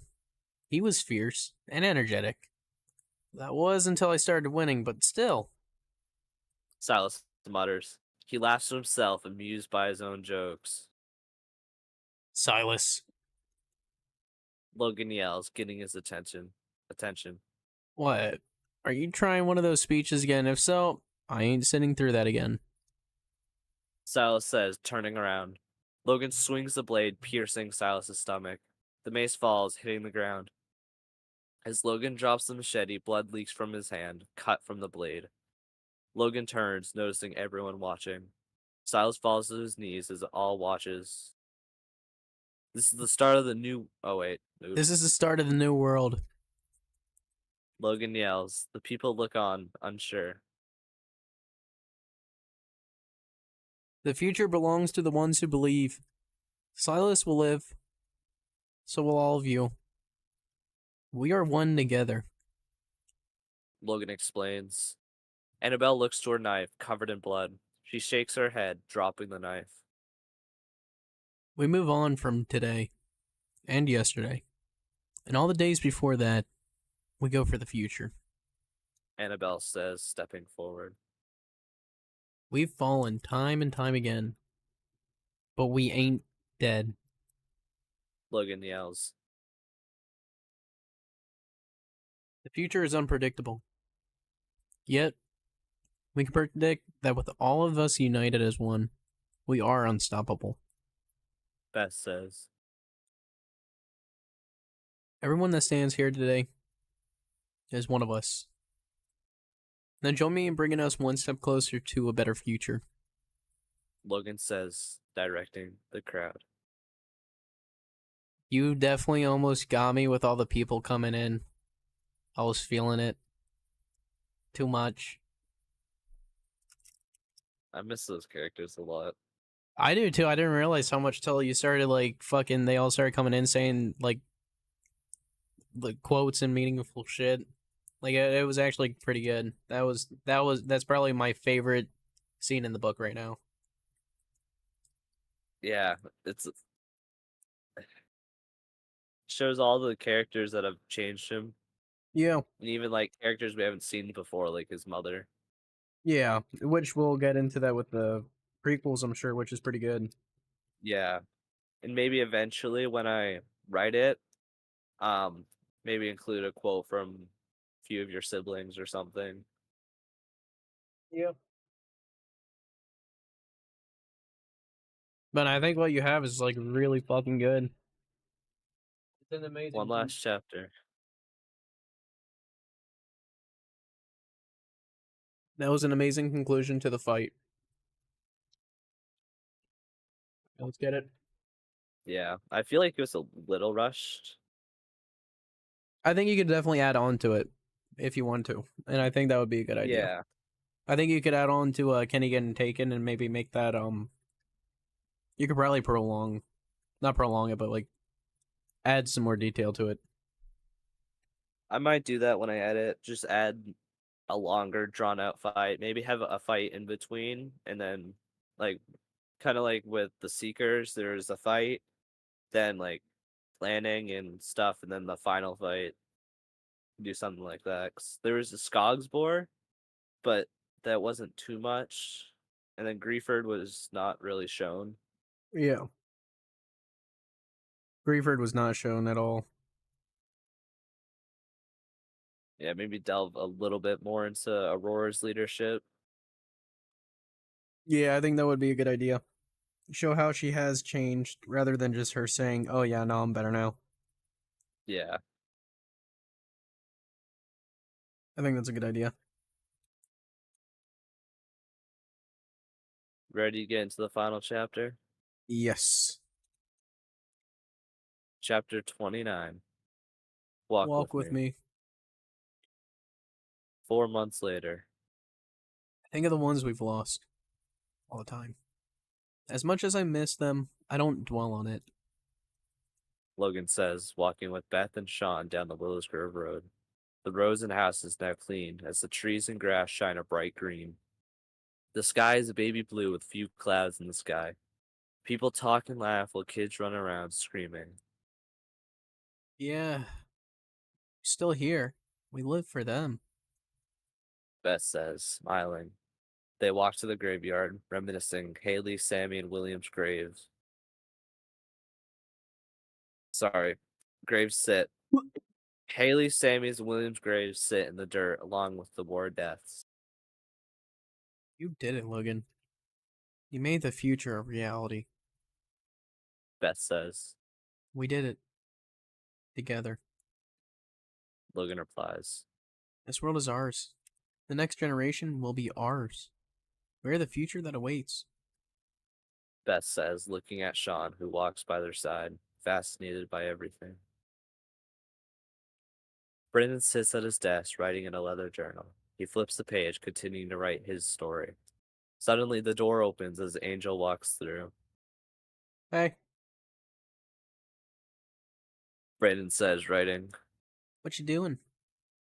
She asks. Seems like I'm writing, doesn't it? Brandon laughs. Well, could you take a break for a minute? Angel asks. Yeah, of course. What's going on? He asks, spinning around in his chair. She sits down in the bed, looking to him. I'm pregnant. Angel says. Wait, really? Brandon asks, I, taken r- aback. I really am? She says. Well, that's amazing. He yells. What gender are you hoping for? Angel asks, smiling. Another daughter? He says, when suddenly yelling is heard along with running steps. You say daughter? Lily asks. Didn't you be outside? Brandon questions. Mom found popsicles. Lily says. Brandon and Angel look at each other and laugh. You're gonna have a sister or brother. Angel says. Sister. Lily yells. You can't choose. You can't just choose. Brandon says as they all smile. Irene stands outside, her walls back up and the community full once more. It thrives along with Creeford. Aurora leading the kingdom with Eric's help. 3 communities continue to trade and stand united. The prospects now joined and spread across communities, including Evelyn, who settles in Skogsport. Annabelle, Adair, and Kenny sit on a bench together. Annabelle watches the few clouds slowly drift until looking over to Adair and Kenny, who look at each other. Thank you. Kenny says, using sign language. No, thank you. No, thank you. For you. For you. Adair replies. Kenny smiles, grabbing her hand as they resume their sky watching. Annabelle smiles, happy. Hey, Annabelle? Adair says. Yeah, what's up? Annabelle asks. I'm so grateful for meeting you.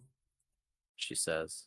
Don't be. You brought me where I needed to be after losing it. I'm grateful, Adira. Annabelle replies. How about we both are grateful? Adair asks. Deal. Annabelle says, smiling. I'm grateful for both of you. Kenny signs. Adair looks over, watching. Oh, yeah. He can't talk no more. He said he's Yeah. also grateful. Adair explains. Kenny, you're a good man and you got a pretty lady. Annabelle laughs. Adair blushes as Kenny smiles. Logan walks into the dark room, looking into the cell. Silas looks up, noticing his arrival. 2 more months, Silas. Then you get a trial out of there. Logan informs. He nods his head. Are you excited? Logan asks. Scared. Silas answers swiftly. Why are you scared? Logan questions. The people out there, they'll judge me. Hate me for what I did. Silas says. If anyone can't accept that you're one of us, then they can't be one of us. We're building for the future, not from the past. Logan says. Silas sighs, looking to the ceiling. Thank you, Logan. Silas mumbles. Anytime. He nods, leaving the room. He walks back outside and stands to his podium. As the people realize, they crowd over. We can't save everyone in this world. We've all lost ones we love. No matter how much we fought, we've all come so far. Logan says. This town and the towns around us are all the beginning of the future. There's us and the dead. There's no more fighting each other. Love and hope is what has powered us all along. Even when the world fell. Logan explains to the crowd. And after every single fight we've been in, we have proved the pain we experience today gives us the strength we'll need tomorrow. And after all, we ain't bitten. Logan says, standing proud. He inhales a deep breath as his family stands behind him. The group stood tall. Once more. Unity bound together forever. We ain't bitten. Logan mumbles once more, hugging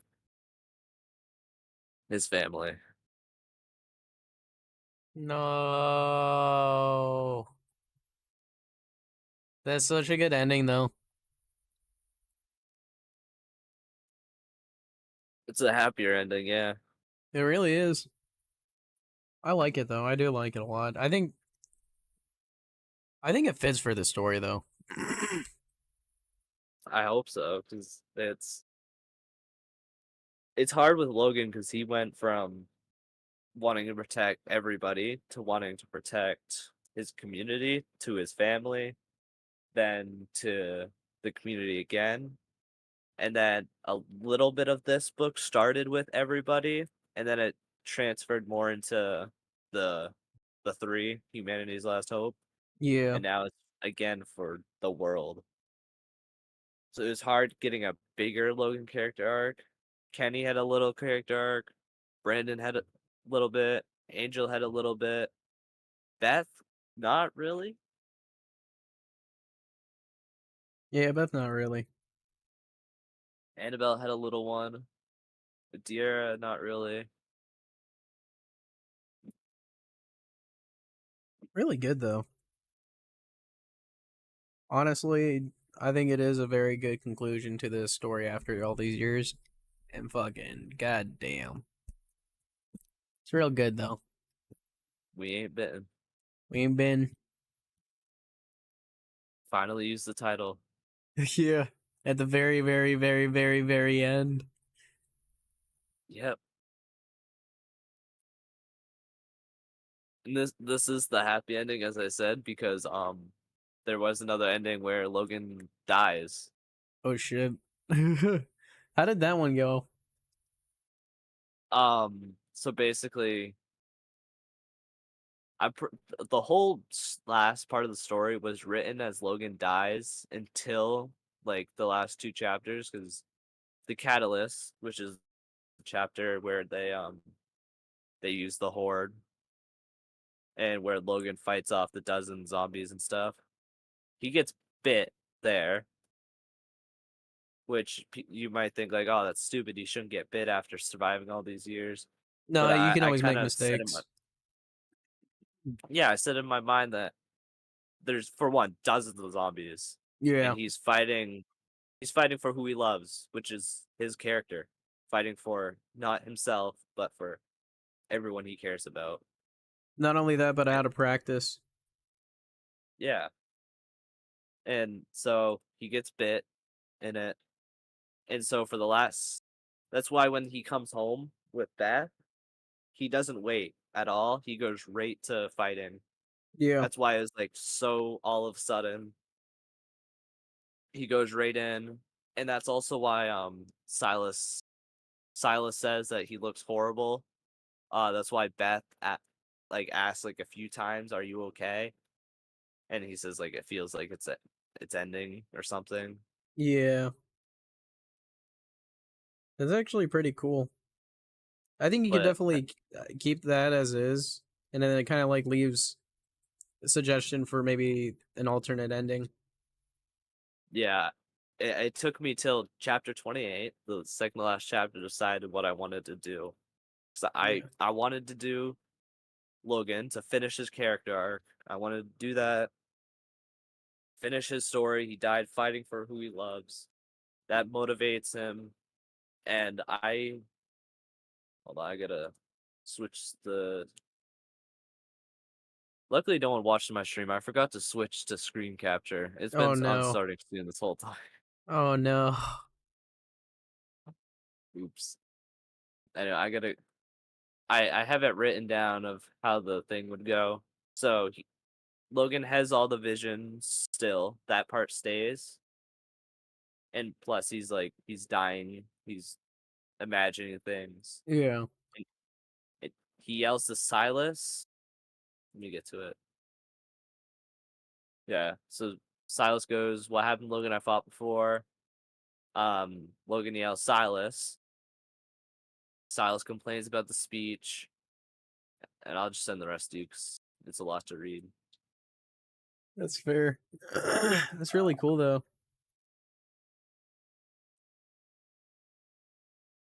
Yeah, he gets bit, and then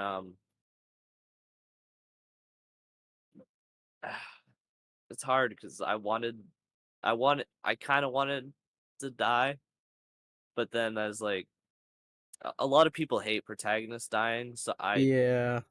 I laid it out. I laid out pros and cons. Um, there's like the ending would still be the same if he died or not, kinda. Yeah, he died. Like in this one, he dies and Silas surrenders. But no matter what, Silas still surrenders. Well, one of them he almost dies, but still, Yeah. you know, his death doesn't really matter No. whether or not. So I decided I'll keep him alive. Yeah, so instead of Logan just stabbing him with his broken machete because it broke after years, um, Logan says I'm bit. Silas asks, "Who knows?" Logan says, "Just you and me." And Silas questions it. Logan explains why he didn't tell anyone else, and he explains that this is for the future.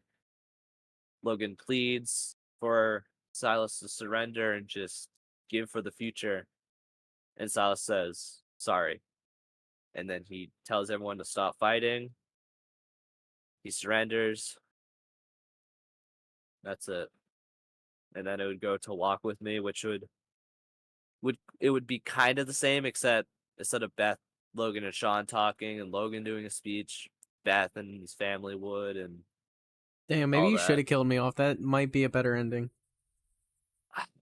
That's the thing. I was so stuck, and I've been considering it for the past like 2-3 weeks. Give me the I have plenty of time. send me the other version. Like try to get it down and then send me the other version. I'll read it over and then I'll tell you what I think. Because like All damn, right. that sounds like an amazing ending actually. It also helps with Silas's character because he shows like I'm not doing it for my own gain. I'm doing this out of selflessness. Like I'm going to die either way. Yeah. I liked his character. He's not totally bad, as we saw. He talked about his son, and Yeah. that really broke him. So it was so hard to pick. And at least for now, this is what I picked of. Living. I like this one too. That's the hard choice.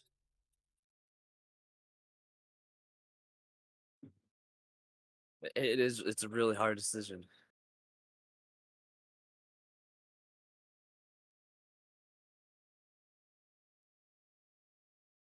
So right now there's technically just two different endings. The thing is, Not you sure put what I so do with much it. meaning behind the sacrifice that that is a perfect ending. Like you can kill me off perfectly fine without any complaint. Yeah, and people say like, "Oh, don't worry about what your audience wants. Think about what you would think is better." But the thing is, I don't know which is better. It's a really hard choice. I would say just keep thinking it over for a little bit, but this is a wonderful end to a story for that's been Yeah, building finish up his for all these character arc. years. Yeah. He started fighting for the world, and then he died fighting for Beth, fighting for who he loves. Because Beth passed out from a panic attack after freaking out because she was scared, Yeah. and so he fights dozens of zombies, and he does it, but he ends up bit Plus that's fighting for also who he like loves. yeah, you could have I think you probably should have done that. I have plenty of time. I'm not gonna rush the releases. I want to have breaks because you don't want to publish 1, 2, 3, 4 right after each other. No. Plus you should take your time with rereading them and then editing and seeing what you need to make Yeah, different. And then once we do have the finished products, I'll start reading them again, like 1, 2, and once they start getting released and shit. It's gonna be awesome. Gotta go back through. The future is ours by right. Yeah. What I love about these books is, for one, they're a huge step up from what I've done before. Savior, which is the story before Bitten One, it was like 10,000 words, I think. Not even, maybe 7,000.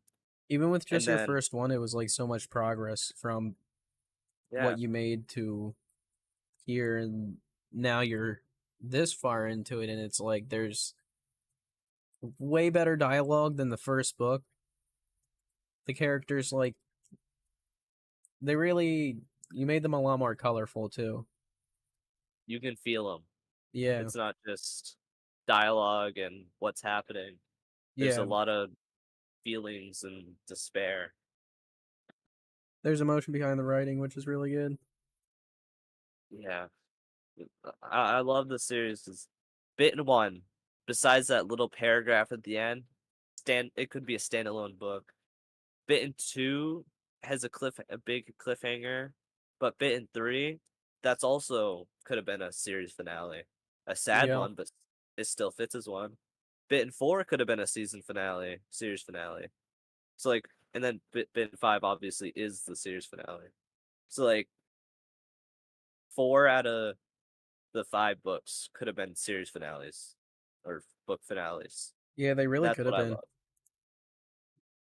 They all kind of they have perfect endings to them. I'm just glad they always like.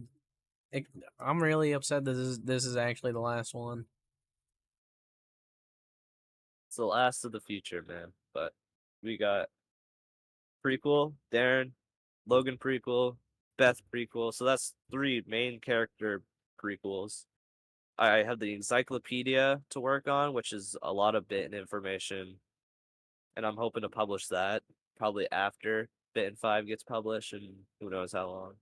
Yeah, But then after that, we have him, I believe, which him is a horror story, not Bitten, but it's still a story that I've been working on, talking to you about. I'm excited for that one. But when that's all done, we got the spin-off, Flesh and Fear. Yeah, After that, I don't know what happens, but you still a gotta lot. you gotta make more ideas. Yeah. Right now, I don't have any, but I bet I'll come up with something. I have tons of short stories too. Yeah, I'm excited to see what's to come. Obviously, I'm always gonna be reading this shit. It's gonna be always be lit. Definitely obviously the prequels and stuff. Gotta get that in. ASAP.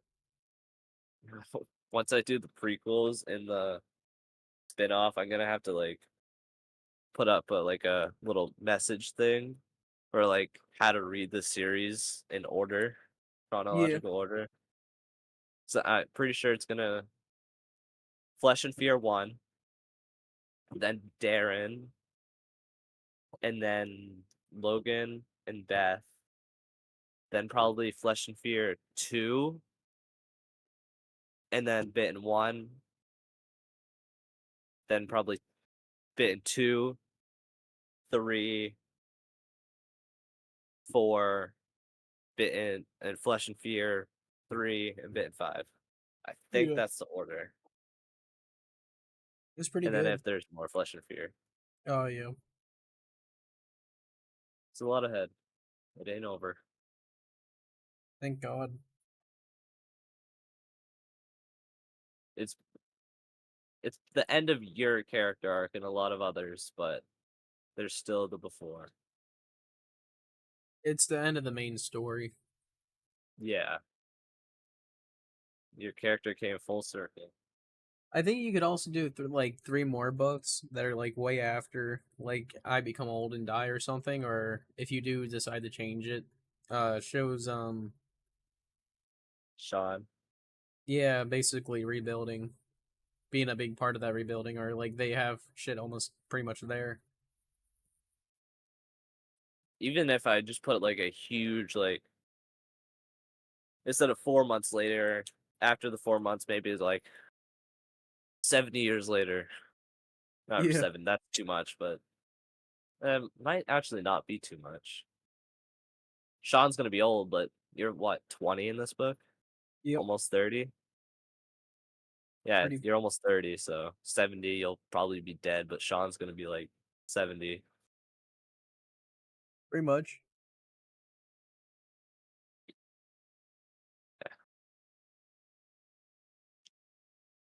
What was your favorite, if you remember, of all the Bitten series? Favorite parts, favorite characters? And one I always like the fight between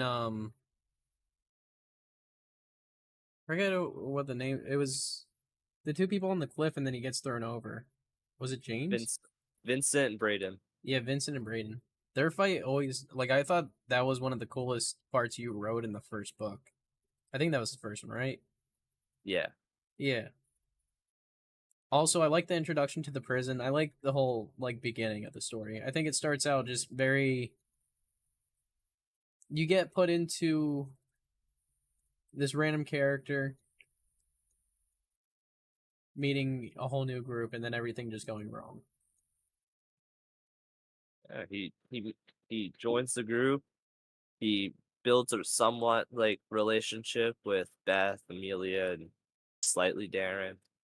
And then the next day, there's already problems going around with him and Xavier. Xavier kicks Logan out, and then Amelia, Darren, and Beth have to go with Logan, Yeah. and then Xavier's mad. But that also, with their absence, that leads to the prison falling.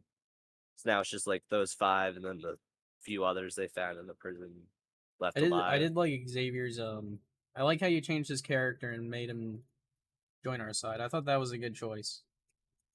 Yeah, At first, you he had fucking a good character. you kind of just killed him off, and it was like that's it of the character. But I like the change you made there. I think that was a good one. Yeah, even Amelia, she was a smaller character, but a huge impact. Mm-hmm. And then Darren had a whole thing, and Kara in the second book.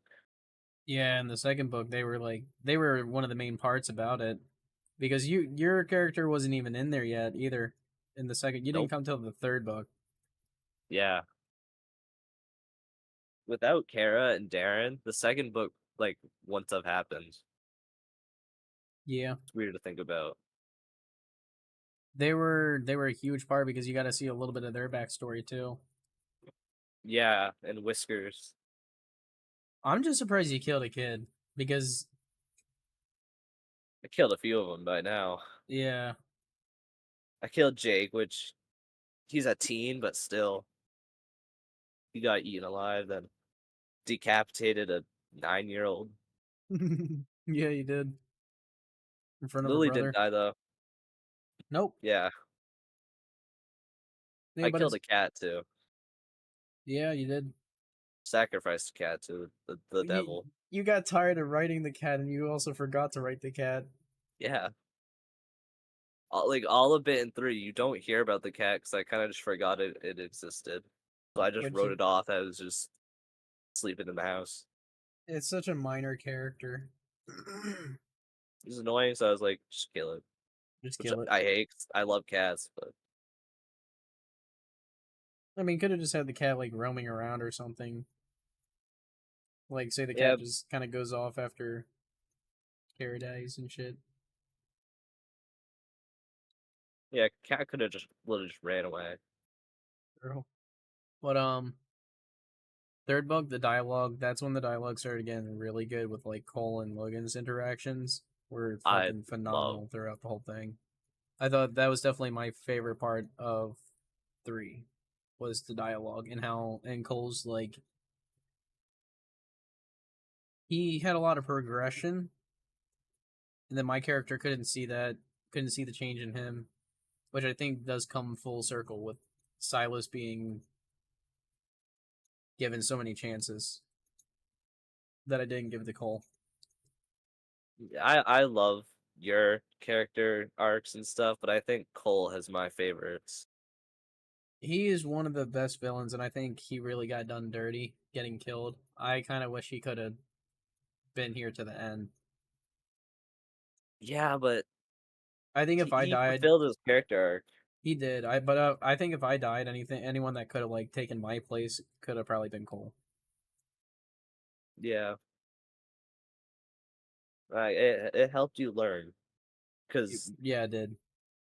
when you're having those illusions and stuff and freaking out, Cole is one of those guys that says stuff, which shows you that he did change you. He meant something to you.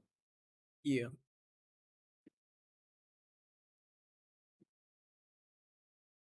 His character arc was amazing. The dialogue. Oh my god. No, Cole is definitely top tier. One of my favorite characters that you've written. I think he is my favorite villain next to Ace Ace and was them. pretty good too. Yeah, I like the Colt a lot. I think the Colt was really fucking cool. I think that was the coolest part of that was 4. Yeah, Yeah, because 4 was when Sophie died, and then you got with Annabelle or Angel. Angel. Yeah, That's one thing I'm sad about. Angel, I mean, Annabelle kind of has a sad ending because like Kenny got with Adira. You have Beth. Brandon has Angel. Then Adira's there. I mean, yeah. Well, Annabelle's she is with there. Kenny now, right? No, Adira is with Kenny. I meant Annabelle. Yeah. Annabelle's like she lost James and she's alone now. Well, maybe Silas So can pick up that torch. yeah, just forgive the arm. It was flirting. Honestly, I could probably see you writing that, and that would be kind of funny. Come on, it was flirting. That is something he would say. Yeah. Yeah, Bit 4 was great. They had Bit 4 introduced the part A, part B method of one villain to second, like Yeah, how Bit 5 followed. yeah, I do think having 2 villains at the end, I think that definitely spiced it up in the last 2 books, and I think it was definitely needed because I think after the first 3, just having one villain was kind of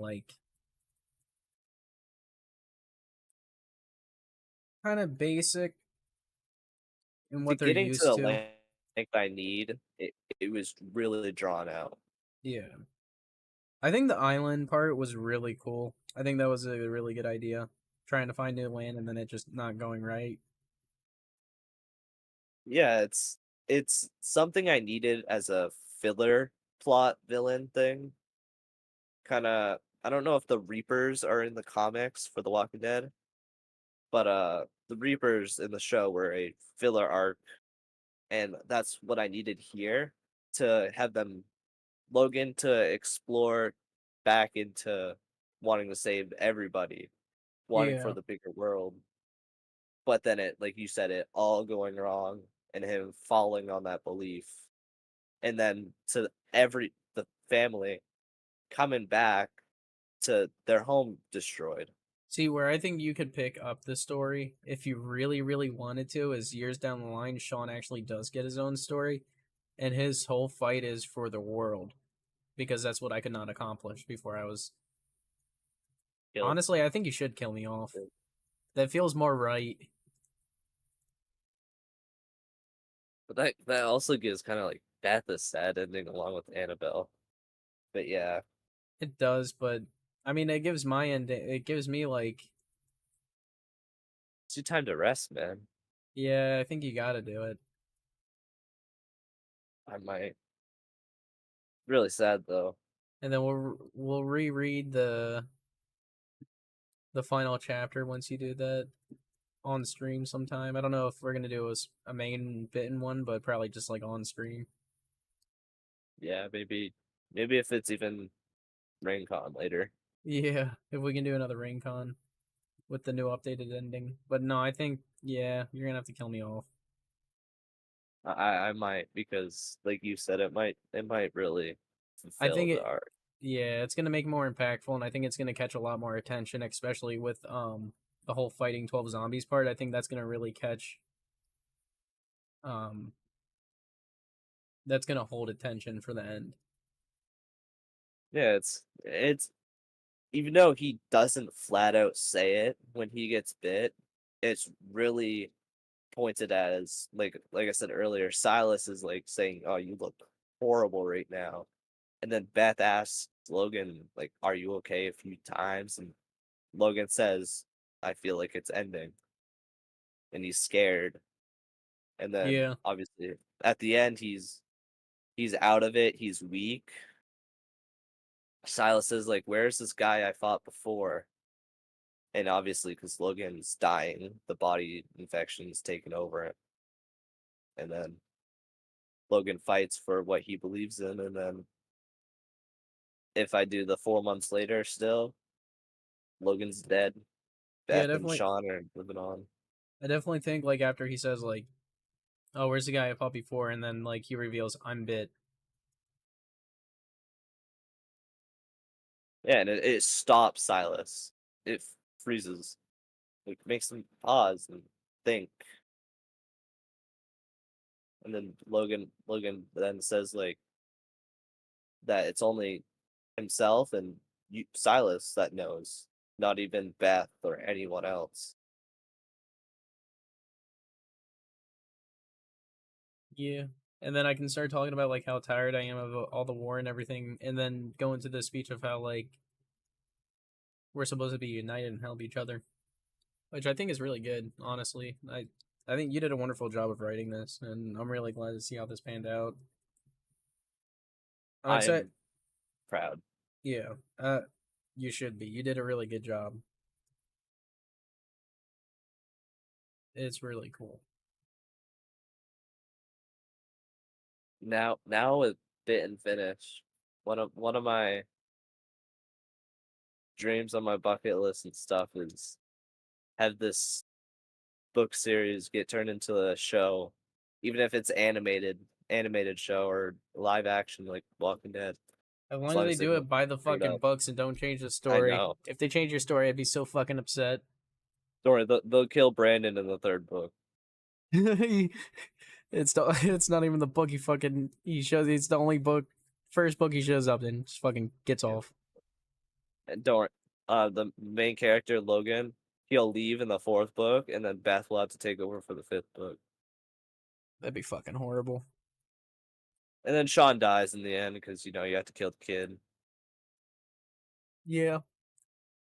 And then the whole meaning of the what you wrote just gets poorly driven into horrible subculture bullshit. Yeah, Logan's fighting for who he loves, and if there's nobody that he loves left, then he's not fighting for anything. Especially just trying to unite people and creating a greater purpose and a greater, just trying to make a community out of everyone. Yeah, What we didn't have in the old world, trying to make in the new one to help defend a greater threat than each other.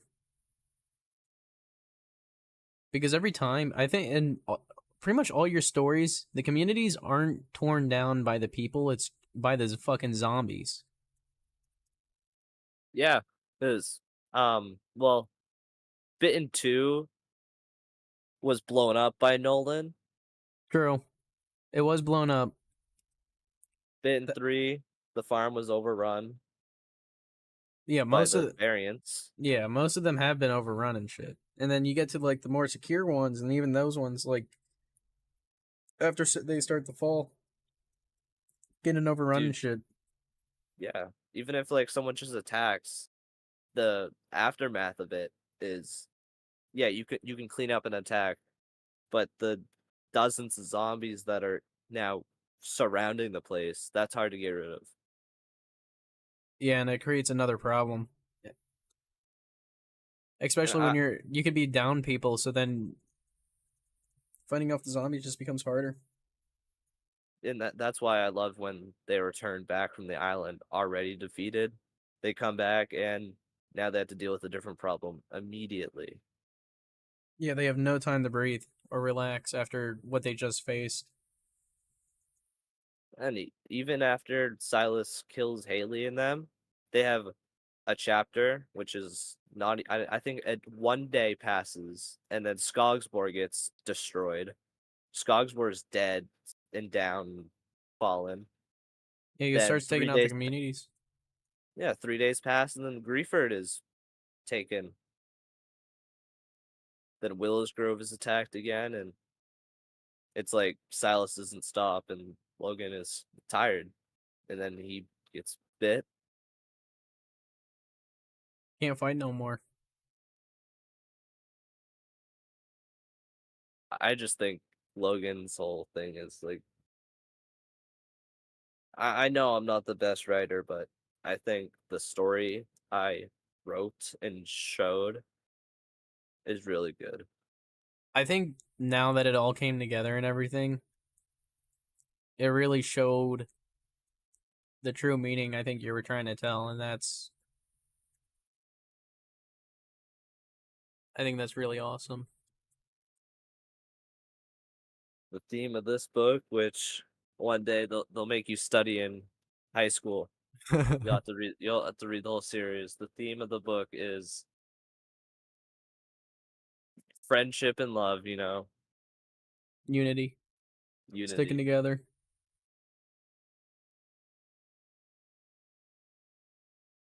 Yeah. I'm proud of the book. It's I am too, been a honestly. long I'm time. so fucking happy for it. I'm glad you finished it. I'm so fucking happy you finished it.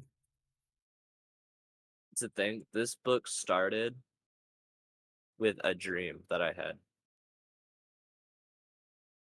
And then all it took was me coming around. I went to bed one night, and then this came out. I'm so It was fucking weird to think glad. about.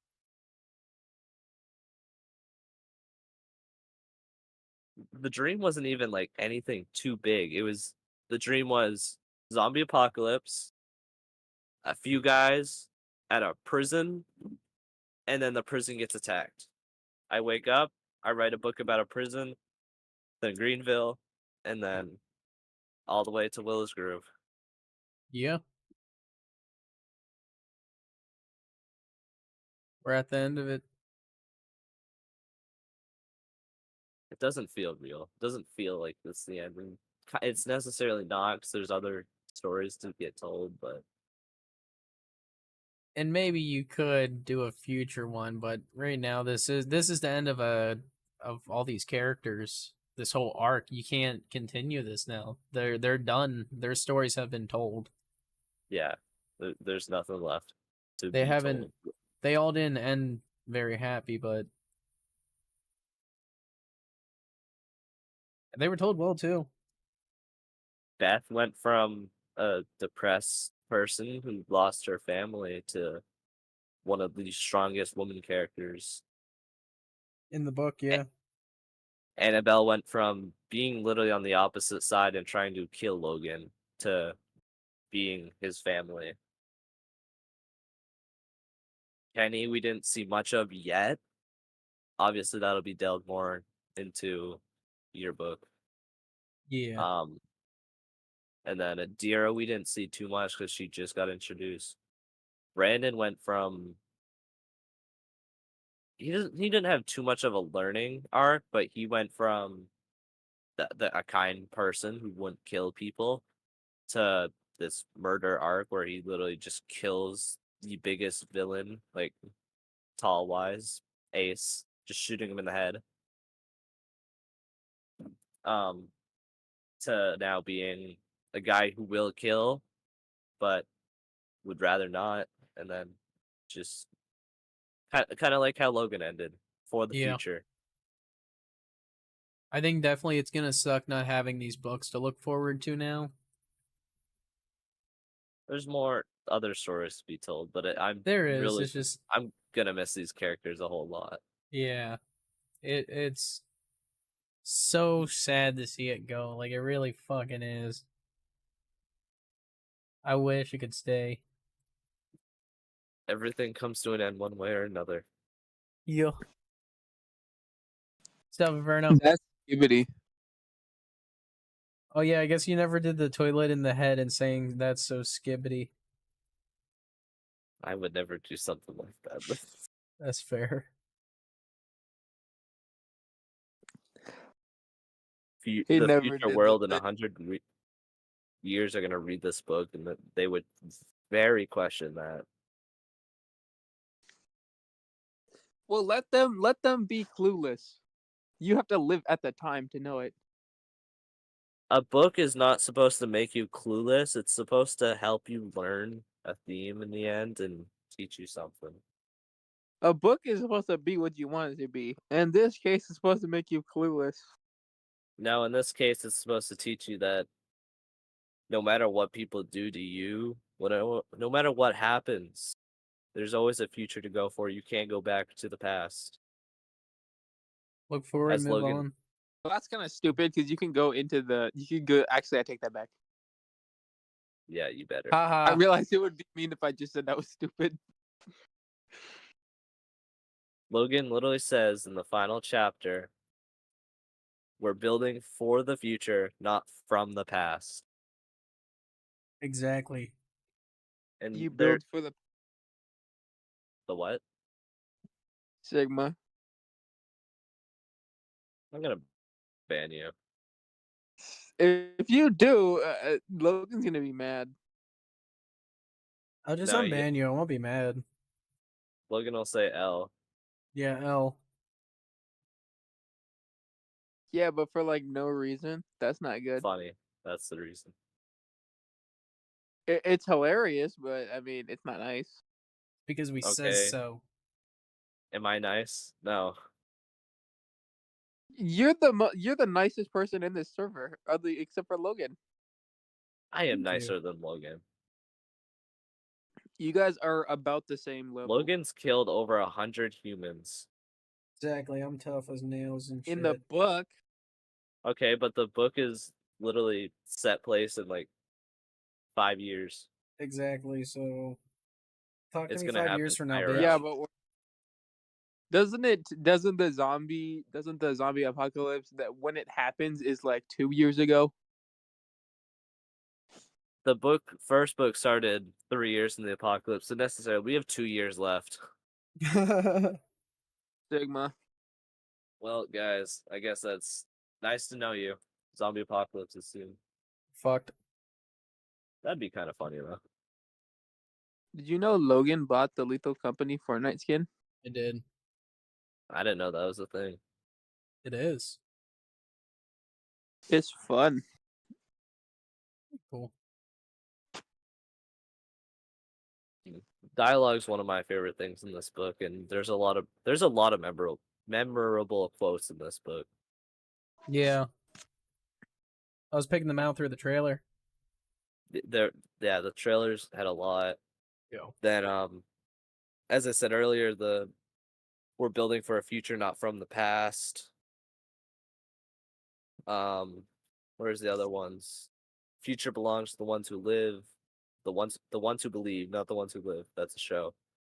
All the quotes from the people you imagine because you were high or whatever, drunk. High on life. Don't beg for mercy when I put you to your knees.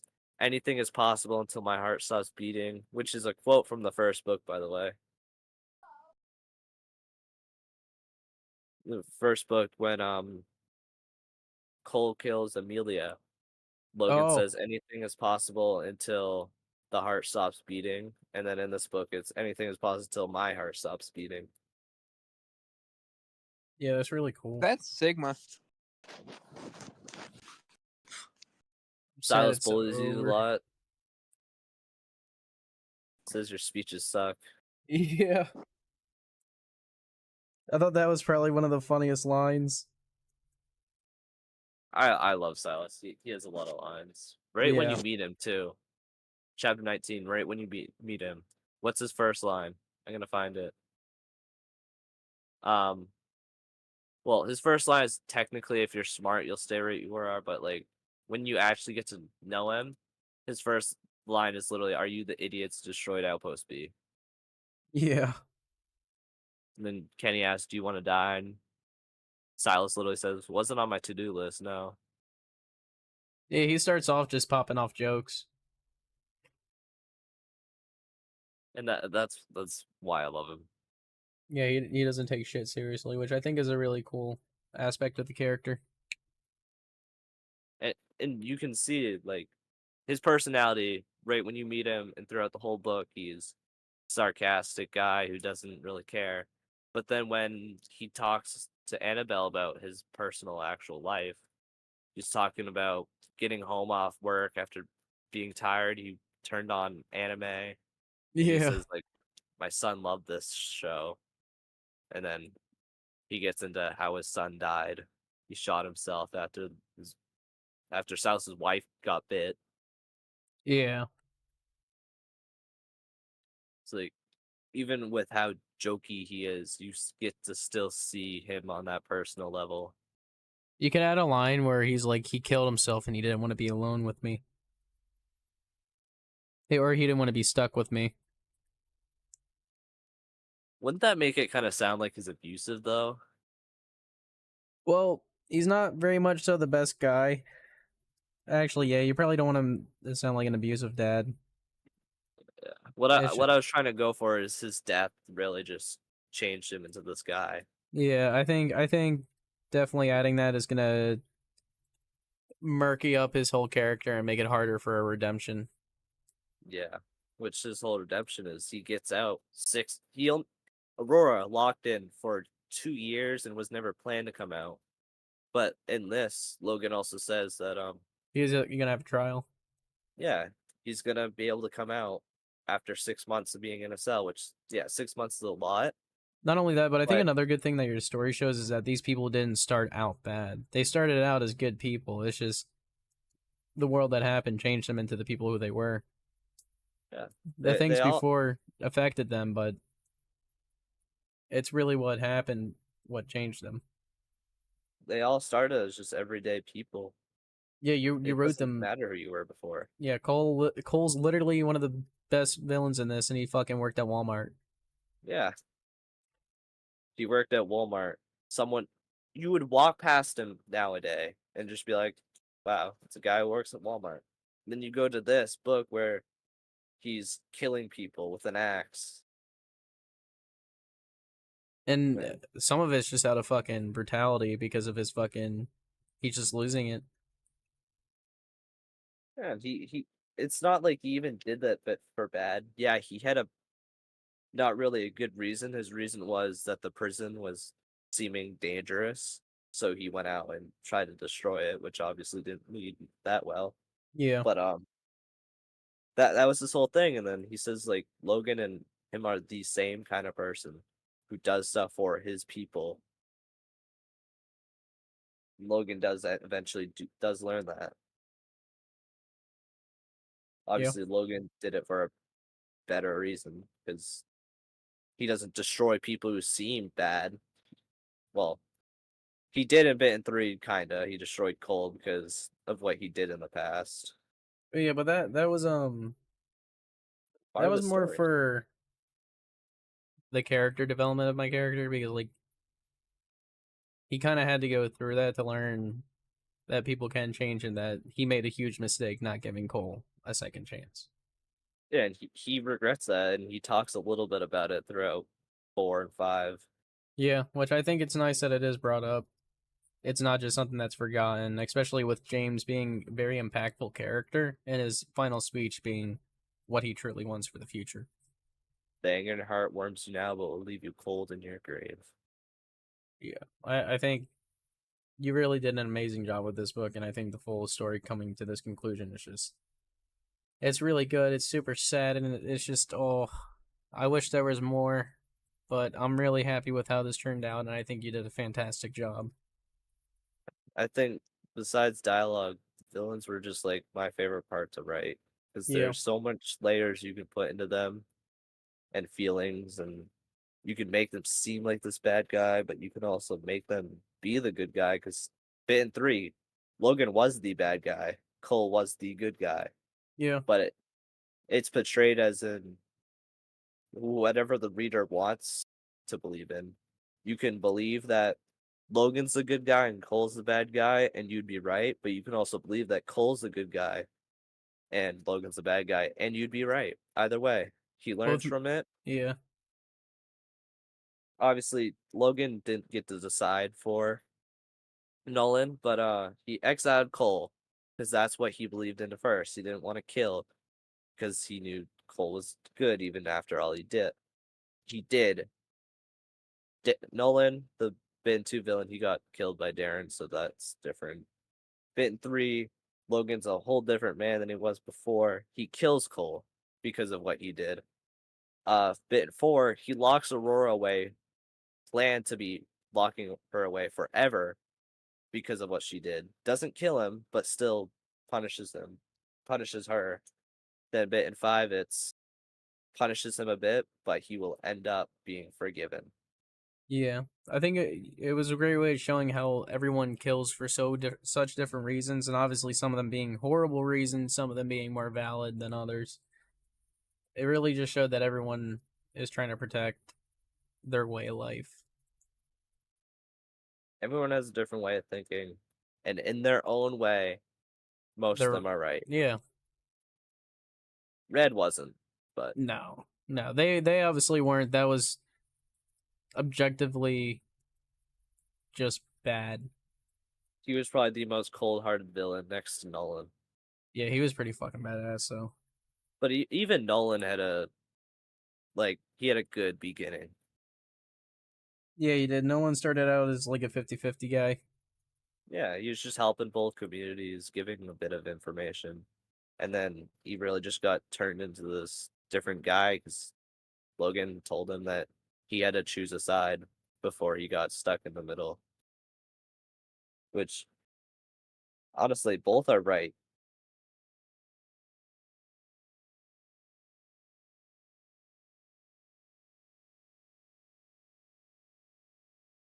I think it's definitely a really good story. Who's your favorite villain? Was it Cole Yeah, or definitely Cole. Silas? Cole and Silas are definitely they're. I'm just gonna choose those two. Those two are my fucking favorite. You did your greatest writing was with both of them. I'm gonna guess Logan's your favorite, like, protagonist next to No, definitely Pro- James. Actually, I James. think Yeah, yeah, he had a really impact. Like he was brought up throughout 4 and 5, even after his death, and he had the most impact on everyone. I believe that James has been brought up in every single book, even though he was only in 3 of them. Yeah, Darren, I think, was mentioned in both, but James was more impactful. I got to take a call. All right.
I'm gonna end stream real quick, All right. but the book was a lot of fun. Honestly, really good job. I can't wait to fucking see if you do change it. If you don't, I'm very happy with how it turned out. It turned out great. Another thing I want to mention before we go, is every single book. I don't know. You might remember the quote. The pain you experience today gives you the strength for tomorrow. I definitely do remember that, and I see you brought it up too in this one, which was awesome. Brought up in every single book, and I think that is next to like unity and strength together. That's like another big theme. Yeah. Yeah, I'm happy with it. I am I'm too. glad you enjoyed it. I'm glad that you got to read through it all.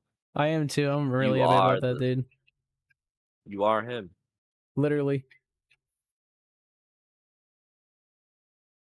All It right, all stream. started with Five Nights at Freddy's. It really did. I'll see you later, stream. It's been fun reading this book. I do want to try to collect all the videos and maybe make something out of it. Bye bye, stream.